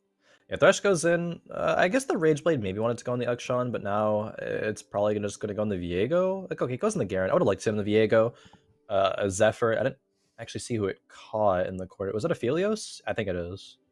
Yeah, if it got Aphelios, this is going to be a rough one. Yeah, for that Aphelios, it's going to need some help. This Aphelios can work well against the Jax, as you can see, Viego. But Viego does pick him up. Pick him up, put him down. The straw, getting on the bottom of the barrel on that milkshake, right? And, you polished it off there at the end. 2 people remaining, Common Quail and Elmond. So looks like Elmond might have locked it up. We'll see. Again, I play the tuba. Khroen writes words. So I think it depends. It will come down to tiebreakers. If a Common Quail wins, it will come down, I believe, to tiebreakers in the points. Because they are 2 points apart. Yep, as of right now. So it would be 25-25. What a low 4-lobby score for Yeah, Fight true. Night. We do get the guarantee. Not a guarantee, though. Well, the item remover to cycle this Radiant Zephyr, big. Really cool idea. Yeah, it's going to be up to this Gwen to keep some of our units alive to their second ultimate, as well as stealing stats away from them. We're going to be putting that Zephyr onto our friend Garen, taking the Rel out, so the CC not quite going to be there, which is actually going to be really nice for the Jax, as our tier 3 units falling very, very quickly. Man, that Gwen is snipping. Johnny Depp would be proud. Yeah. Some scissor hands action here, but isn't enough. This Teemo 2 is still alive and thriving. Shroom's hitting the Jax, slowing his attack speed. Jax is healing through it, though, even if Jax gets through this. Oh, no. Oh, okay. We'll be able to win from here, I believe. Yeah, we're not going to get crueled. We're not going to get crueled. No. So, Common Quail, going to get beat 33-20. We're definitely making it to round 7. But this is a brawl right now, and a Common Quail just got a bunch of gold to roll for a Gwen 2. We just saw 3 Volibears, though. That's a feels bad. Yeah, it's kind of awkward to put in. I mean, you can maybe consider dropping 2 Hellions. It's just... yeah, what do you even spend your gold on? Yeah, I mean, dropping the cannon, I mean, I guess you're 1 cannon away, so you want to hit it, and you're 2 poppies away, but they're not tier 3, right? I honestly think that dropping them maybe should be a bigger decision. It's a tough one, though. Zephyr going to hit the poppy this time around. Oh, Kled going to be on the Garen immediately. Look at how much damage he does, though, because of that last whisper. But is on the Jax, and that's what you just saw is why Kled can be so good. You know, gets off the horse. The Cavalier actually goes somewhere else. Jax loses aggro right onto the Kled, and Kled actually brings it back. Now it's just 1 more round. We are going to 7-1. It could be 7-2, actually. If Elmond wins 7-1. GA on this Rift Herald. It'd be Deathblade, which there's really no spot open for it. Not great. GA Kennen could give another cast. If I was a Common Quail, it'd be hard not to kind of feel like the blood draining from my face at this point in time, because it doesn't feel... It kind of even looks like we don't know how to make this better outside of upgrading some of our just regular units. Yeah. Like you said, we do get the Kennen 3, which might just be an extra ultimate. We definitely want another Gwen. We don't get it. So, you know, it's going to be Kled against the world right now. GA should go on the Kennen. Yeah, at this point, with the Kennen 3, I imagine so. Can Elmon cheese out a good Zephyr yet again? Oh, okay. Quick swaps on the Kled. Did Elmond read it? No. Zephyring a Lulu. All right. Is a Common Quail going to be a happy bird or a blue bird today? Let's see. We should find out on this round. It's Kled against the Garen. The Kled does fall off the horse. So now if you do get aggro onto the Kled, that's really good. And the Gwen is actually able to do it because of the snippety snappities. But is that going to be enough? Teemo in the back line doing a great job keeping Jackson checked. It's going to be a Common Quail tying for first. We'll get to those tiebreakers here soon. Ooh. But that literally can't be closer. Photo finish at the very end. Oh, man, so close. I mean, when the Kled goes down to the Gwen snips, I mean, then it's all chaos in those fights. Common Quail does take it. And just, I mean, so good on those fights. And the whole pacing of the game allowed for that to happen, right? Because hitting that Kled so early on, the Spell Weaver emblem on the Teemo as well. The Teemo 2 had the HP to be able to hit that. Just such good play. I'm really curious. I don't know these tiebreakers. We have to kind of give that over to our admins to figure those out, but we'll have the scores soon. It was a very interesting day. Not the day I expected. There was a lot more re-rolling than anticipated, but sometimes some Vel causes or their compositions, like that Jax at the end, though, did have moments of greatness. So yeah, we saw like 1 each of Draven, Aphelios, and Jax, and then the rest were re-rolls. Yeah, is what it felt like. So yeah. The scores are ready, folks. So let's see who won the tiebreaker. All right, it's gonna be Common Quail. Wow, okay. 2 first places. Better average, I believe, is the first tiebreaker there. Common Quail taking it. Elmond narrowly missed. That was almost 2 for 2. Like Elmond actually almost repeated the same exact thing, going first in games 3 and 4. Really ramps up over the course of the day, but not this Yeah, time and we've around. got Tricksters at 23. Ugawa, literally the one thing he couldn't do, or they couldn't do, to not get top 4, they did. Or top 3, they did, unfortunately, and Yeah. will not be Oh, coming back next week. so rough. Euchre, the third week curse ends their streak at 19. Mercurial 19 as well. Noster 16 and True. M at 15. Everyone getting a top 4 today. Oh yeah, a lot of solid, a lot of close performance there. Unfortunate for Ugawa, won't be seeing them back, and also Yukar for the 3-week curse. I forgot about the 3-week curse. That's a thing that exists. I think Jose Yeah. put a stop on that for a while. We had a whole different conversation. Yeah, it just kind of ignored it. But now Yeah. that we're kind of back to like a fresh group, a fresh class right now, 3 weeks is tough. Just to be consistently good over 3 weeks in anything, right, True. can be tough. Like that's It's also when the patch cycle. We have a whole patch cycle in there too. exactly. So, Like yeah. when you're taking time and working out and stuff like that, 3 weeks is when a lot of people drop out of their habits. So it's a very pivotal part of your career, because when you are able to stay, what happens is everyone at Fight Night sees you week after week. Like Jose has been here up until today through the entirety of the set. Yeah. Right, so the people here become so familiar with you. We get to talk to you, and again, not only are you going to be recognized as a player, you're going to be recognized as a person throughout a lot of TFT because of your success in things like Fight Night. And Kaka, is there a bird available? Yeah, it's me. Oh, Congratulations. Thank you. Congratulations, a Common Quail winning Fight Night. It was super, super close. I actually wanted to, get your thoughts on that final game. Like, did you know it was as close as it was? You were vying for that first place slot. Did that have any effect in your mental, or were you kind of, cool, calm, and collected all throughout? Well, I was just playing Hellion rerolls, so I was just spamming the D key, trying to get those Hellions in, get those Kleds. I herald the Kled, so I didn't actually know I was gonna get first. If I was just like vying for top 3, so I could play next week, but getting the first and winning in tiebreaker was kind of unexpected.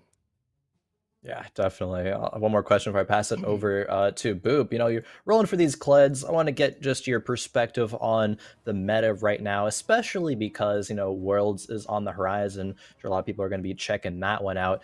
Do you think that, tonight was perhaps in this Fight Night indicative of what players may be seeing in the World Championship, or do you think it might be different, and how different do you think, if so, it would be? I'm not sure it was that indicative because we had some Chugbug players and some Soraka rerollers, but I think Kled is going to be pretty strong. If it's on like uncontested Kled, I feel like it's pretty free, like a top 4, which I'm not a big fan of personally.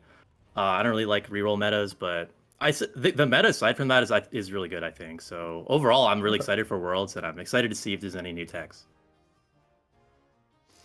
I wonder if that's going to be the case, especially on Twitter. I know a lot of people are memeing, but Kled is really good right now. It worked against Jax, it worked against Aphelios, all of the common comps, not just Quails. But the kind of thing that I wanted to ask you is, what's the solution? Right? If you know that you're going to be going up against Kled comps, what are you going to be playing instead? Are you going to match the Kled comp, or are you going to try to counter it? I haven't figured it out. I don't know what these Worlds players are doing. Obviously, they're going to have some strategies, maybe around Kled, maybe building Bramble Vests can stop. Like, Bramble Vests and Frozen Hearts in the front line can really slow down the Kled, I've noticed. So maybe we're going to see more of that, more like more Prio on Chain Vests, potentially. We'll just have to wait and see. And so the last thing I kind of wanted to ask you is, what's up with your name, man? I've been having a lot of fun with puns and stuff with bird-related shenaniganery. What's up with the Common Quail? What's a Common Quail? What's the story behind that? There's not really a story. My friend was just like, oh, let's change our summoner names on League of Legends. And I'm like, oh, what should we pick? And he just said, oh, let's just pick bird names. I'm like, what do you mean? Like, let's just go on Wikipedia, look at a list of all the bird names, and pick some bird names. And so now I'm a Common Quail, and I kind of like it. So awesome. Well, one day maybe you'll be a rare quail. No. When you Nothing graduate. like that. I don't want to be like a peacock or a flamingo or not any of those like fancy birds. I definitely don't want to be a bird of prey. I want to be a simple, humble Common Quail. Love it. Absolutely love it. Beautiful. Well, we'll let you have the floor, Common Quail, for any shout outs you want to give, plug your social medias and things like before we send you off.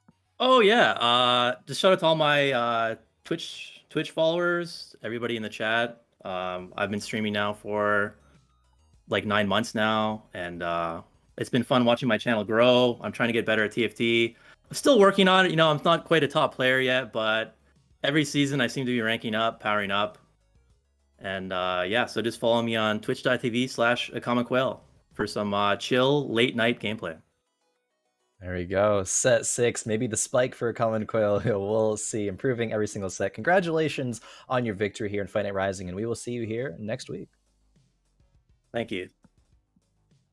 All right, Boop, that'll do it for yet another Fight Night Rising.